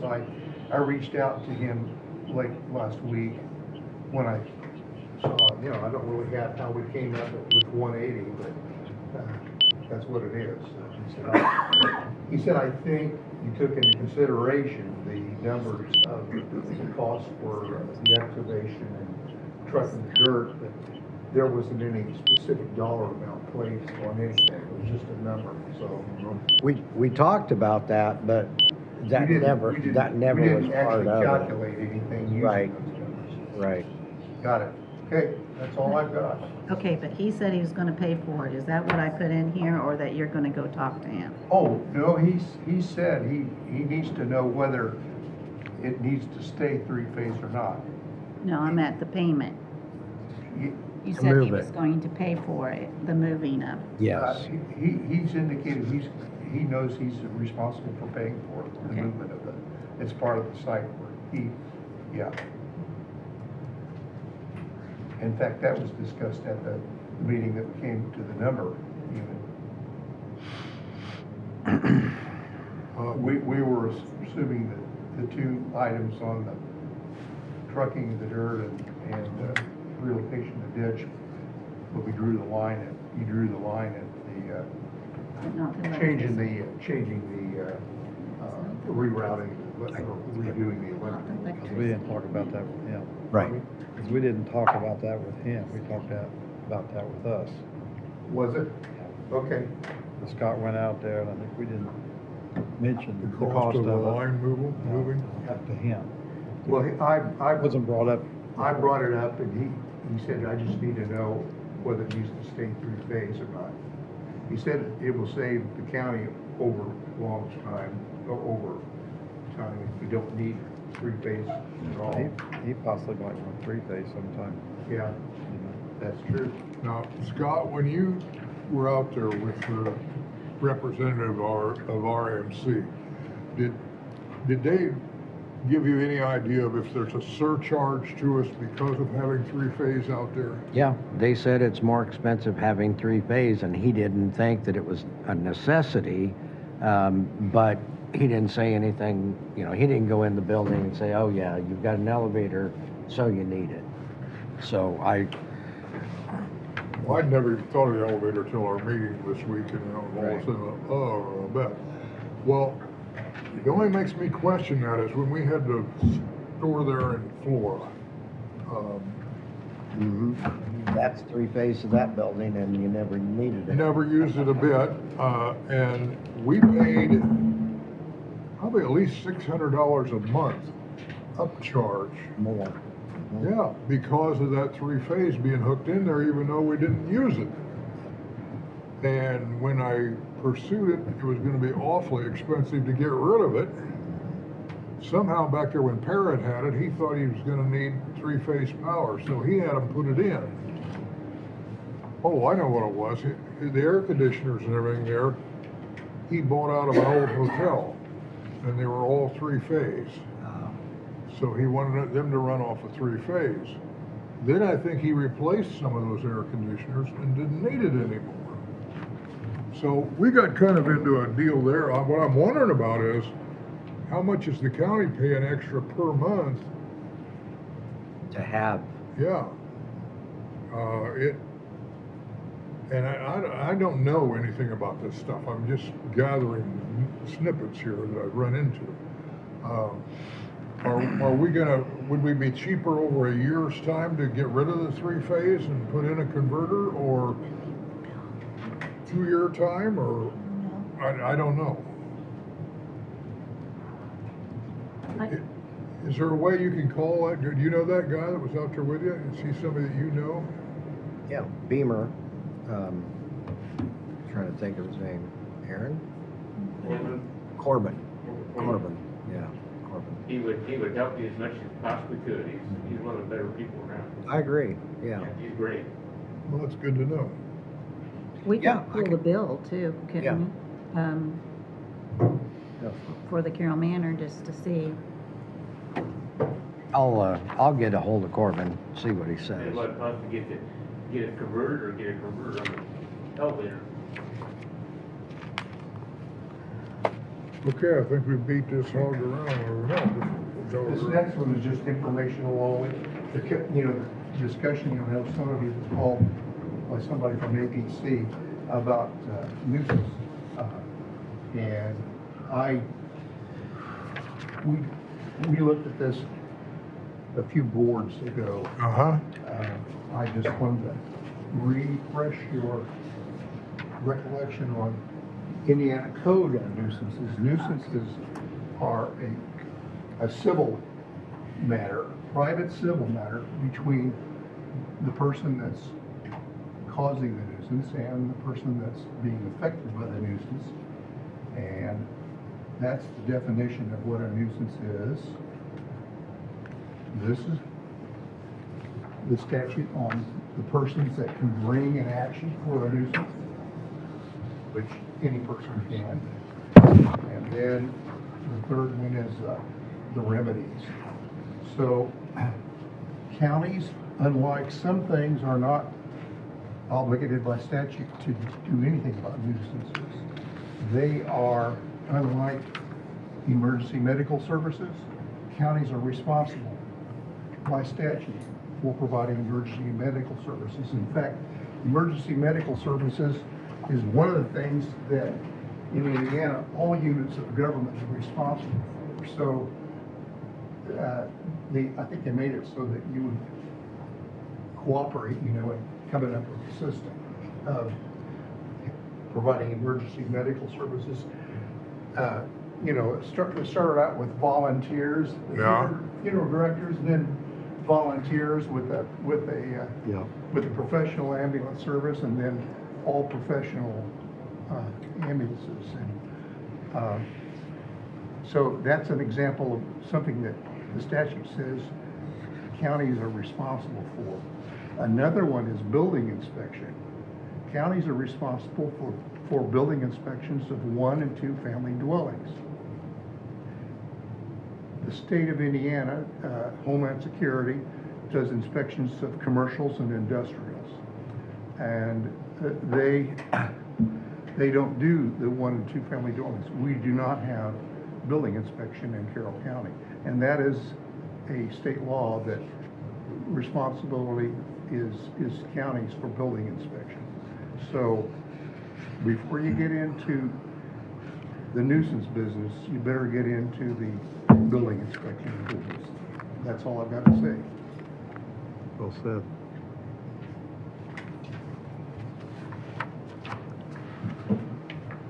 Because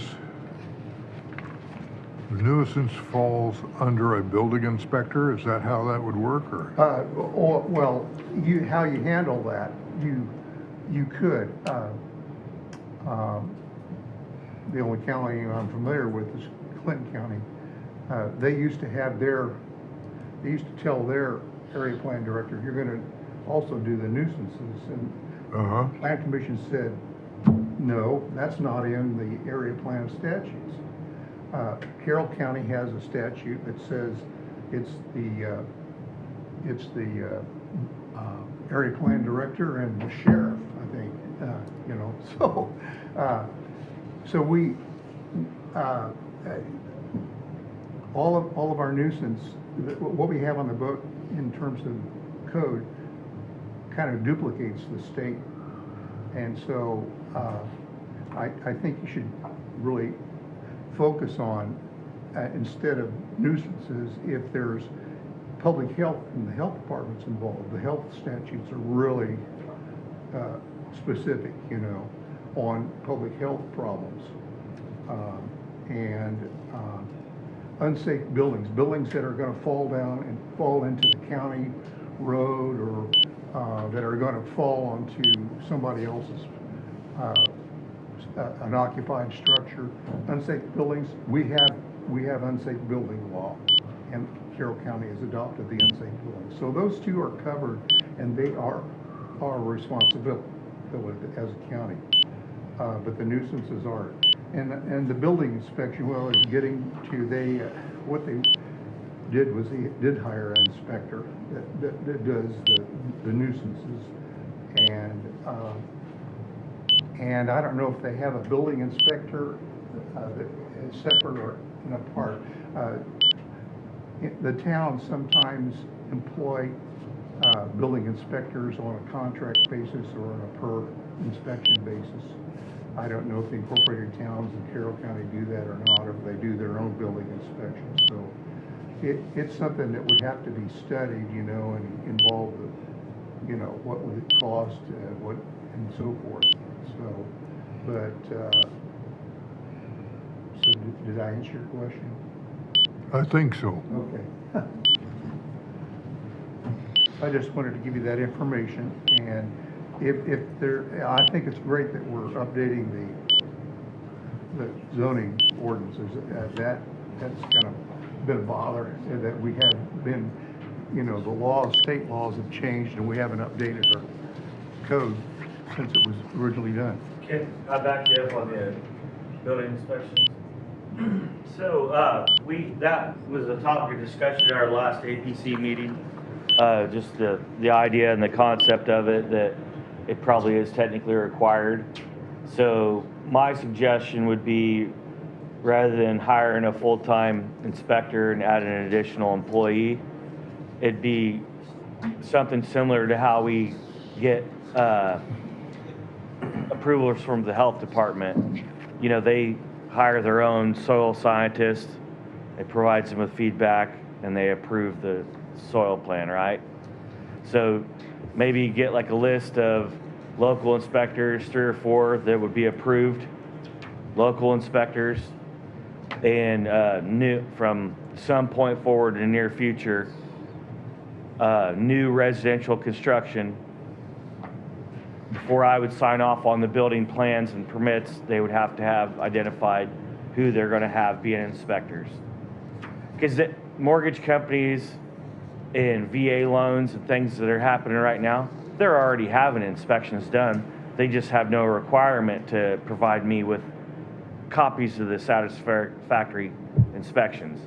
It's already happening, especially with the, you know, all the newer homes.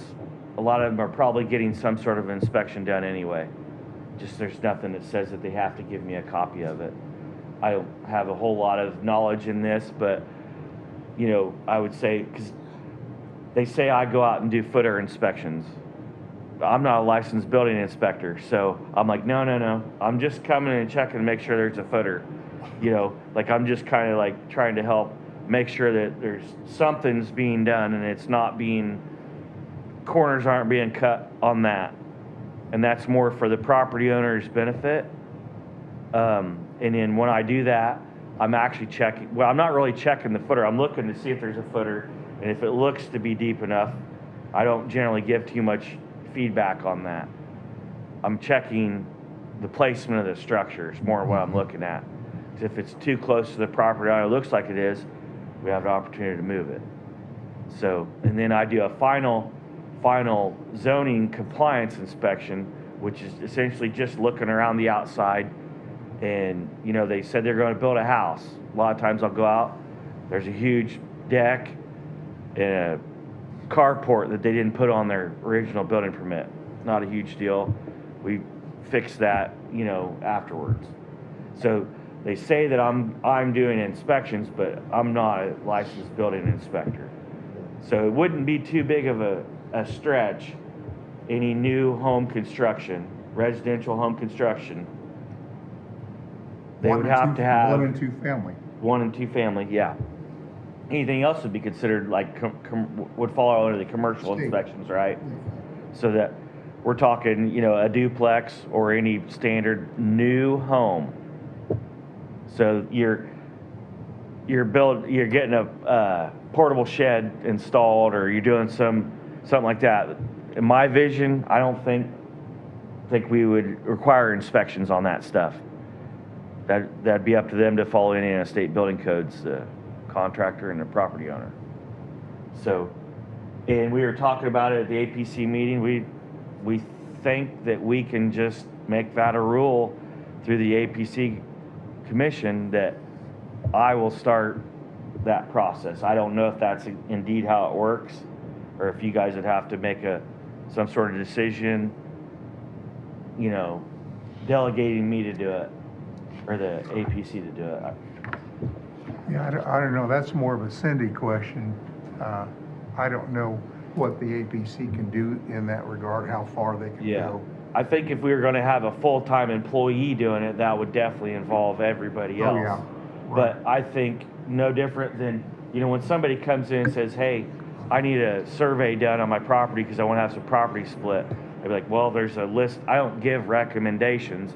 I say, hey, here's a list of local surveyors. So maybe I could put out something in the paper like, hey, we're going to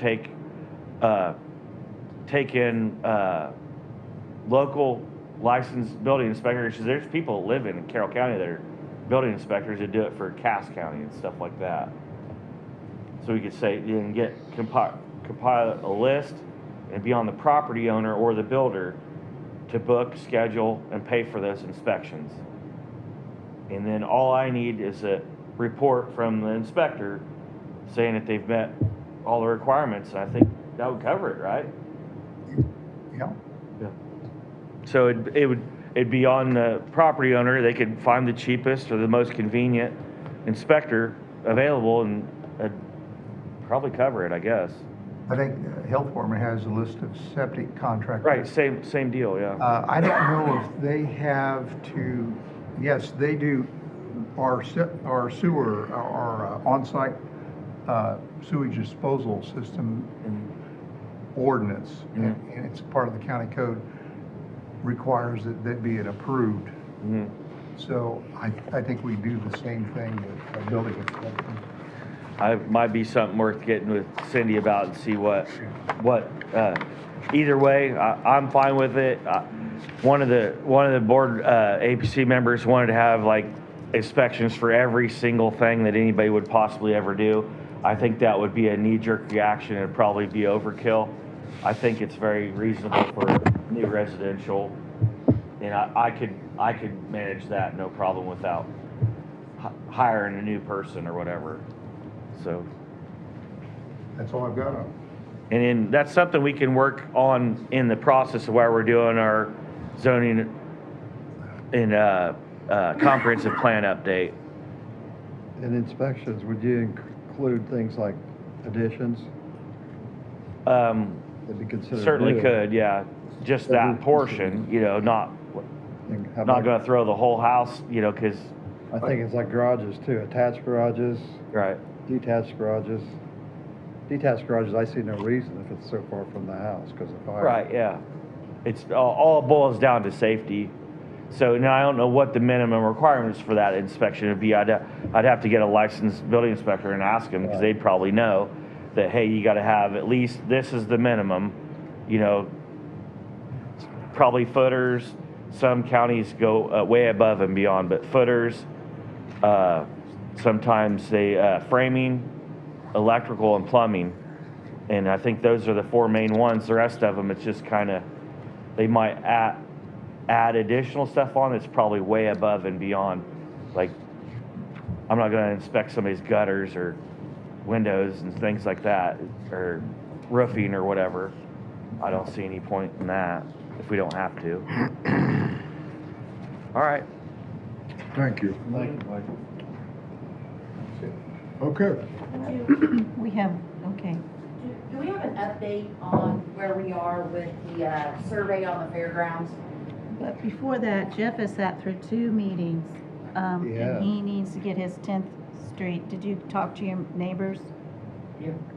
And that should be on Ted's list. Yeah, the ordinance, do you want to bring it up? You want to do the second reading? Does he have suggestions of changes? Well, you were going to see which way the one-way was supposed to go, and he was going to ask his neighbors which way they wanted the one-way to go. Correct? Basically, you know, we're in business to make a profit, but we don't make a profit and we upset neighbor situation. He asked if we would look at the signage situation. He thinks we need to try, instead of one-way street, change the signage down there. Because you look, see, I never noticed it. You talk to him, he said, well, you didn't look at the signage. I said, well, I didn't notice it. That's not what I'm doing. And he says, could we try signage first? And I said, well, ask the county if that's okay. If the sign's turned on the pole right now, and it says no trucks, and he said, we need a sign that says, it's with the road, it says no trucks. Would you be willing to try that first? And I said, well, I'll bring it up. These are all one thing, right? Yeah, there's four in each one. Right. Yeah. Not re-signed. Ah. He said one-way street inconveniences him greatly to get into his garage. You see, me, I don't live there, so I never noticed that. Right. Right now, we've got a little sign on the pole that's twisted.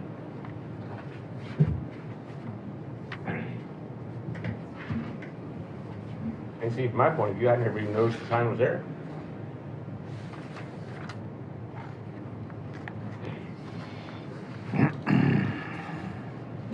Okay, Jeff, I'm sorry, but I'm a little lost on this here now. What? We were gonna make it one way going around. Right. And it makes him have to go all the way around every time he wants to get to his garage. The only guy that lives on the street. Yeah? Your side. The only guy you're affecting out there. No, just one each. So is there any solution? Well, he asked if we would, the Straighten sign it. right now is on a pole, goes this way, and you can't see the sign when you come from Dairy Queen, where you can't see the sign, if we could put a larger sign on a straight pole and try that first. He understands the problem, but he said, you know, that means I'm going to have to drive all the way around every time I want to go to my garage. I drive around like this, and I'm going to have to turn like this to get. Okay, I'm with you now. So the sign is gonna say no trucks or That's what it what? says now. Yeah, but It's it, a little big one, and it's twisted in it. You can't see it when you come up the Dairy Queen way. That's it right there. Yeah. And the wind could, Was that, Was signed. this annexed after that sign was put up? I don't have any idea when the sign, I didn't even know the sign was there. It's, I don't think it's in our, we have a traffic code, you know, it lists all of the stop intersections, all the yield, everything, you know. To change the traffic ordinance, we do an amendment and put it in the book. I don't think there is any no truck listed in there.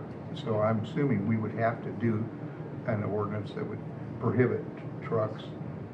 So I'm only thinking about the sheriff having the authority to ticket somebody. If you don't have the ordinance that backs it up and the sign is in existence and posted, then you can't enforce it, so. If I was a truck driver driving in there, I'd say, no, look, that sign, I couldn't see it. Yeah. There would be a fight there on that one. And a lot of times, they've already committed to turn there, and then they see the sign, it's like, oh, I'm here, I'm not backing back out on the highway. So the hunter has an idea on how the least expensive way to get the sign better seen. I already built probably a couple meetings ago, I guess, we said the one way and get them coming, so I already ordered all them signs. you ordered all the one-way signs? We agreed upon doing, so I already ordered all. You thought we knew what we were doing, so you went on ahead? I was trying to get them ordered, so we haven't been, so I already ordered those, but if we come up with something different, I guess we'll have some one-way signs. We can use. That was my fault, because I thought I would talk to the property owner, after I got to notice things, you know, he's being affected. We don't even have any other one-way signs in the county, according to our traffic code. So We don't have any one-way? No, it's kind of a, Well, I can't think of any one-ways. so we probably don't, I don't need them. you might want to not do it at all, you know.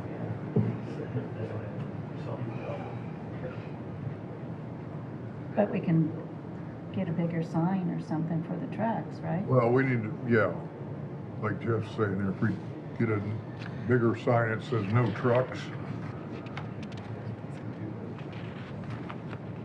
Can we do that, Hunter? I can order however big sign you want. You want a 4x8, I can put that up. You tell me the size you guys want and I'll have it put up. They have all different sizes, so I mean, whatever size you guys want to. Well, I think that it would be a traffic hazard if you put one that big there. I was just saying. You're the one that needs to decide that. Or fix that one. I don't know. Because that one out there is probably 18 by 32 or something. I bet. So, I mean, I can go bigger than that. It's really, yeah. Well, we need a bigger one than what's there. I'll come up with a bigger one.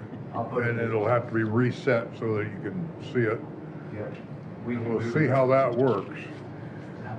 Okay, So we're not done with this yet. the attorney needs to know where is this facing?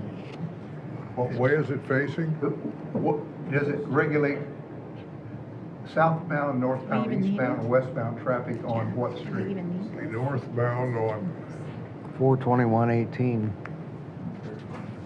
right? north what?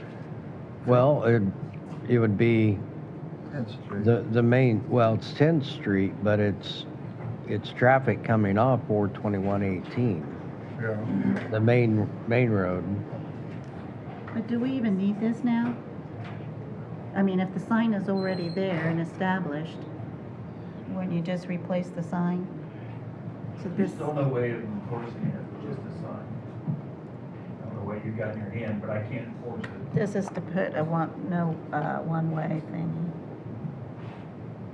So it's, Yeah, if it was established by city ordinance, then it's no longer part of the city, and it's not in the county traffic ordinance, so we would need an ordinance, just like we needed an put ordinance. the highway sign up though, Pardon me? to put the highway sign, or not the highway sign. It's, the yeah, no it is truck a highway sign, yeah, No yeah. truck Even though signs. it's a street, it's a highway, considered a highway. No, I meant, this is all about one way and everything, so. Yeah, we no, need that's, a different- This is no good, right? Is what I'm It's trying to no ask. good. Okay, thank you. so. Well, gentlemen, you want to have an ordinance prepared for, that would say no trucks, or how we need to figure out what we're gonna do here. Well, the one-way is completely done with, correct? I mean, is that, At Correct. first reading only, you drop it. You Okay. stop. all right. And you can use the same number though. What's the number? This says 2026-03, -03. 03. So the ordinance would be for no trucks on 10th Street. Right? Is Between that 10th Street? Okay. 421. 42118 and 9th Street. Because it curves back around into 9th, correct? Yeah, Illinois Street goes around back into 9th. Okay. Is it 9th or is it Illinois? Illinois is the one that goes this way, 9th goes this way. 9th is the big one. 9th one, the one we want them to use. Mhm. That takes you to go about Peter Revenue. So is it for no trucks on either direction? No trucks on that street? Mhm. You know, is there signs at both ends of it? I don't know that it's a necessity coming off 9th Street. They're gonna take 9th Street right out to the highway. They're not gonna turn on Illinois onto 10th. That's going north. Okay, sounds At to least me. I wouldn't think they would. Yeah, You wouldn't think they would turn what they did out there, but like you say, you can't see it when you come to Dairy Queen Way. You can't see that sign. Right. that's what it is. Like a bicycle path. Okay, so I've got no trucks northbound on 10th Street between US 421 State Road 18 and 9th Street. Is that correct? 10th, Is yeah. that accurate?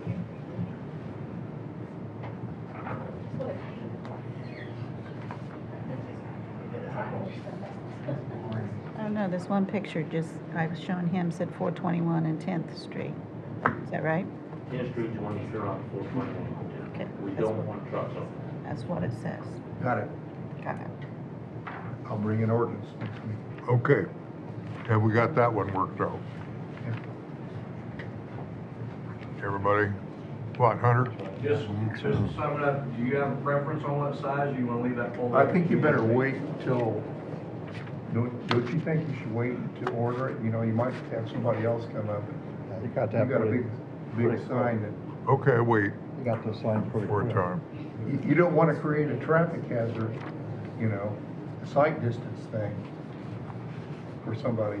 Too big of a sign and we ruin the sight distance and then you got a tort claim. Okay. Now, Do we have an update on the surveying of the fairgrounds? I'm working on a 99-year lease right now.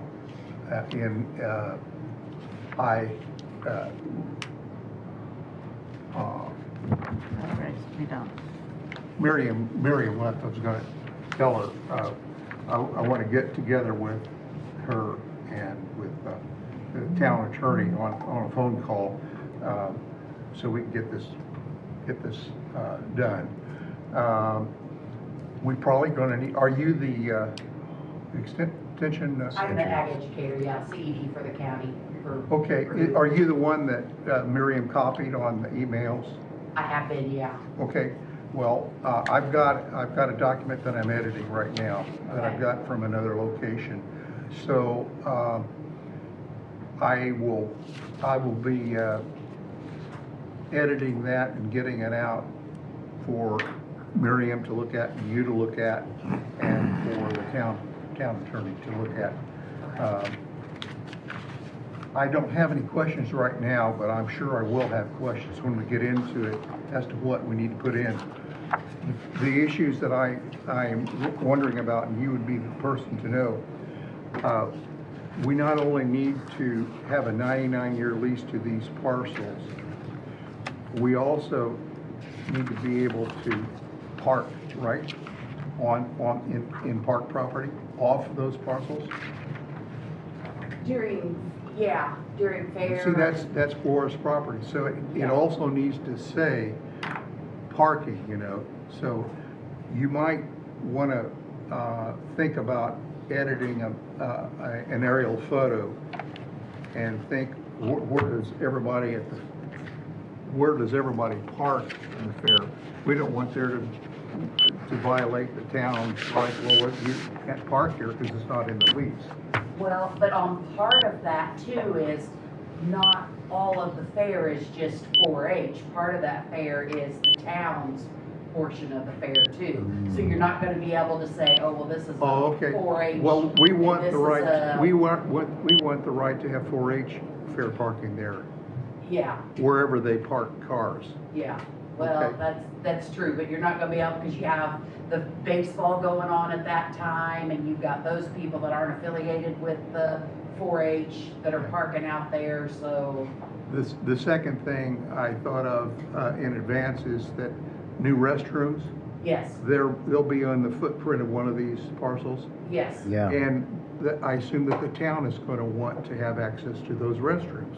Well, that would be the great thing, is maybe there be a joint venture on this, and maybe because there is no access to restrooms really when the soccer and the baseball, and there's only one, so when soccer's going on, we kind of vision maybe if you guys would get together with town and kind of merge some funding. That's what you were doing. There would be a great way to have, for when the soccer's going on, there would be bathrooms accessible to that facility there. We could make that part of it if the board We've already done some of that legwork on that. It was, I mean, the town of Florida has not signed off. I haven't. I don't want to be too simplistic, but it seems like we're getting way too deep in the weeds on who gets to park here and who gets to park there. It's a 99-year lease. We won't be Everybody able will to- park wherever they You can. can't, I mean, on parking, you can't decide who's right. coming and going. I- You can't stop and But say, well, you can't we park just here, need to you're have a statement in baseball. there that we have, that 4-H fair traffic have the right to park. Right. On the rest, Outside. you know, outside, you know, they're not gonna be able to all park in the No. confines of the two parcels. But it goes both We do have to ways. cover all those I think the issues. reason we brought up the parking at that one meeting that we had over at the extension office area was that somebody wanted to move the restrooms out, and we said, oh, no, no, no, or I'm not saying we, but a lot of people said, oh, no, no, no, because that's where people park when they come to the beef show or the goat show or whatever. Where it is right now is more favorable. Yeah. Okay. So, But this has all that's been coming, discussed. okay? Okay. All right. If I may ask, this is somewhat switching gears, but have they contracted with an amusement company? Has the town of Flora or is it? I think that, I'm a little confused of who all does what, but I think that's the town or the community club that's doing that. That's who we gave $10,000 to Yes, do and that. has nothing to do with 4-H. I know, I was curious to see if you had heard Yes, anything. they have, and they're gonna be it's like 10 rides and so Okay. many like little play booths and a couple food booths that aren't already represented by local Okay, hometown little vendory things. So All yes, right. there is a small carnival coming. good. So it'll Glad be to over hear. by the merchant's booth, kind of on Right, that blacktop. on that, area. yep, Yeah. yep, good, thank you. I have, if everybody's done, I have one thing that I just need to ask of you guys. Is that okay? What are you asking us? Yeah, I'm asking you, I gave you 5 job applications for the Veterans Office. Right, which are buried up here somewhere. It's in your manila Right here. folder. Okay, yeah. And his last day is today. And I also have to have an exit interview with him. And since he is your department head, I would like to have one of you or all of you meet with him Today? today. And reason I'm asking all this is because he had told you that he was leaving on the 1st, and he had there's a training session for a new person, like in 2 weeks, and he would like for them to go. Right, I remember that. So that's where I'm at. And if we could set up a date today for maybe the Interviews? interviews, because these people are gonna need time to, Well, once we offer them a job, they gotta decide if they wanna take it. right, and talk to their employers. Yep. So, Excuse me. There's certification training that goes along with being a veterans. that's what we're talking about. Yeah. Yeah, That's what they want to do. that's coming up pretty soon. Yeah, I think it's the week of the 13th or the 15th. Yeah. Otherwise, you It's close. lose eligibility for state participation. You want to get a certified DSO on board as soon as you can. We don't receive any funding. What day, can we meet, gentlemen? My calendar with me, but See, this is the 1st, and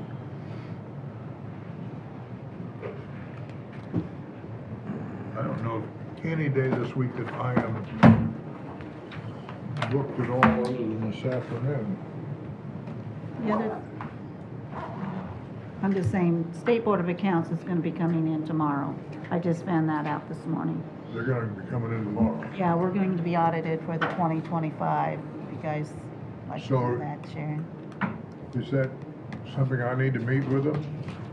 No, but again, I'm going to be busy with them, so I'd like to get it going. Hmm? Well, they wanted to do it during the 2024, and I threw a hissy fit. Yes, I said that on or television. But it was Well, ridiculous. within 2 months, they're gonna come in and audit another 4 days. They've already started with me. I've got 3 reports I have to get to them by this afternoon. They may or may not get my reports on time, depending on when they're asking for them. I mean, if I'm down staff members, I have time to respond, so. I understand. But they did quit and pushed it back to June, so I can't really say much. But now I'm in the middle of settlement too, so. How fun. So have we decided what day we can meet on? The only day I'm available is Thursday. Thursday? Lauren, are you available on I Thursday? think I could be. I don't have my calendar on me, but I think I could be. Okay, let's set it for Thursday. So what time would we have to have that for the 48 hours? Can you make me a notice? Yeah. I will, 9 o'clock? it's a executive session, actually, to interview. So it'd have to be, 9 o'clock on Thursday? Yeah. Okay. Go ahead and do it right now.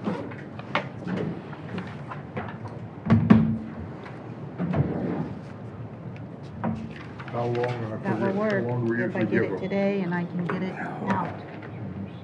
You say we have 5 applicants? Yes.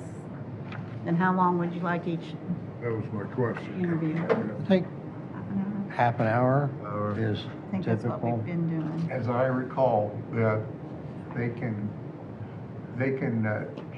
narrow it down to 3 in executive session. And now, they can interview as many as they need to, but as far as making decisions, they can narrow it down to 3, and then their final choice has to be made in a public meeting. Public meeting. Well, then we would have to wait till the 18th. 15th, and that's gonna be right during that time for that training, so. I can go ahead and notice a special meeting immediately following. Want to do that? Can you I guys, mean, Or we you could- finish your interviews, Or we could hire yet that day. you could. I'll give you that option of doing it by giving notice. that's If kind of if quick. everything falls into place and you all agree. If we could reach that decision that quickly. Yeah, that's Good. tough. But I put those all in a folder or a manila envelope for you to be able to take them home and look at them also, Yeah. so Yep. just don't lose them. Otherwise, it would probably be a special meeting some other time, and you could set it at the time that you, Let's do it, assuming we're gonna do it Thursday. okay, I'll make the notice so you can make the decision if you feel like you're ready to do it. And then could we have one other date, just in case you don't want to do it on the 4th, you haven't decided? You Oh, could we- do it on the 8th. Do it the 8th, do it Monday morning at 9. Okay, I'll put both notices in there. We can always pull a meeting. Right. Yep. Thank you. Okay, to finish up, I guess, I'll make a motion that we allow Wabash and Erie Canal courthouse grounds usage for Canal Days on June 27th to July 4th. They wanted to put a sign up, we always used to say you can't put anything down into the ground. It's on the application, they It's know. on here? And she knows that. Oh, yeah, nothing can be put in the ground, it must be freestanding. Okay.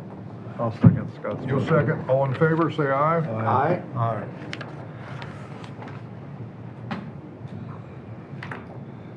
Anything else to come before the board? Hunter, I need you for just a second afterwards. I entertain a motion, guys. So moved. Second. All in favor? Aye. We're adjourned.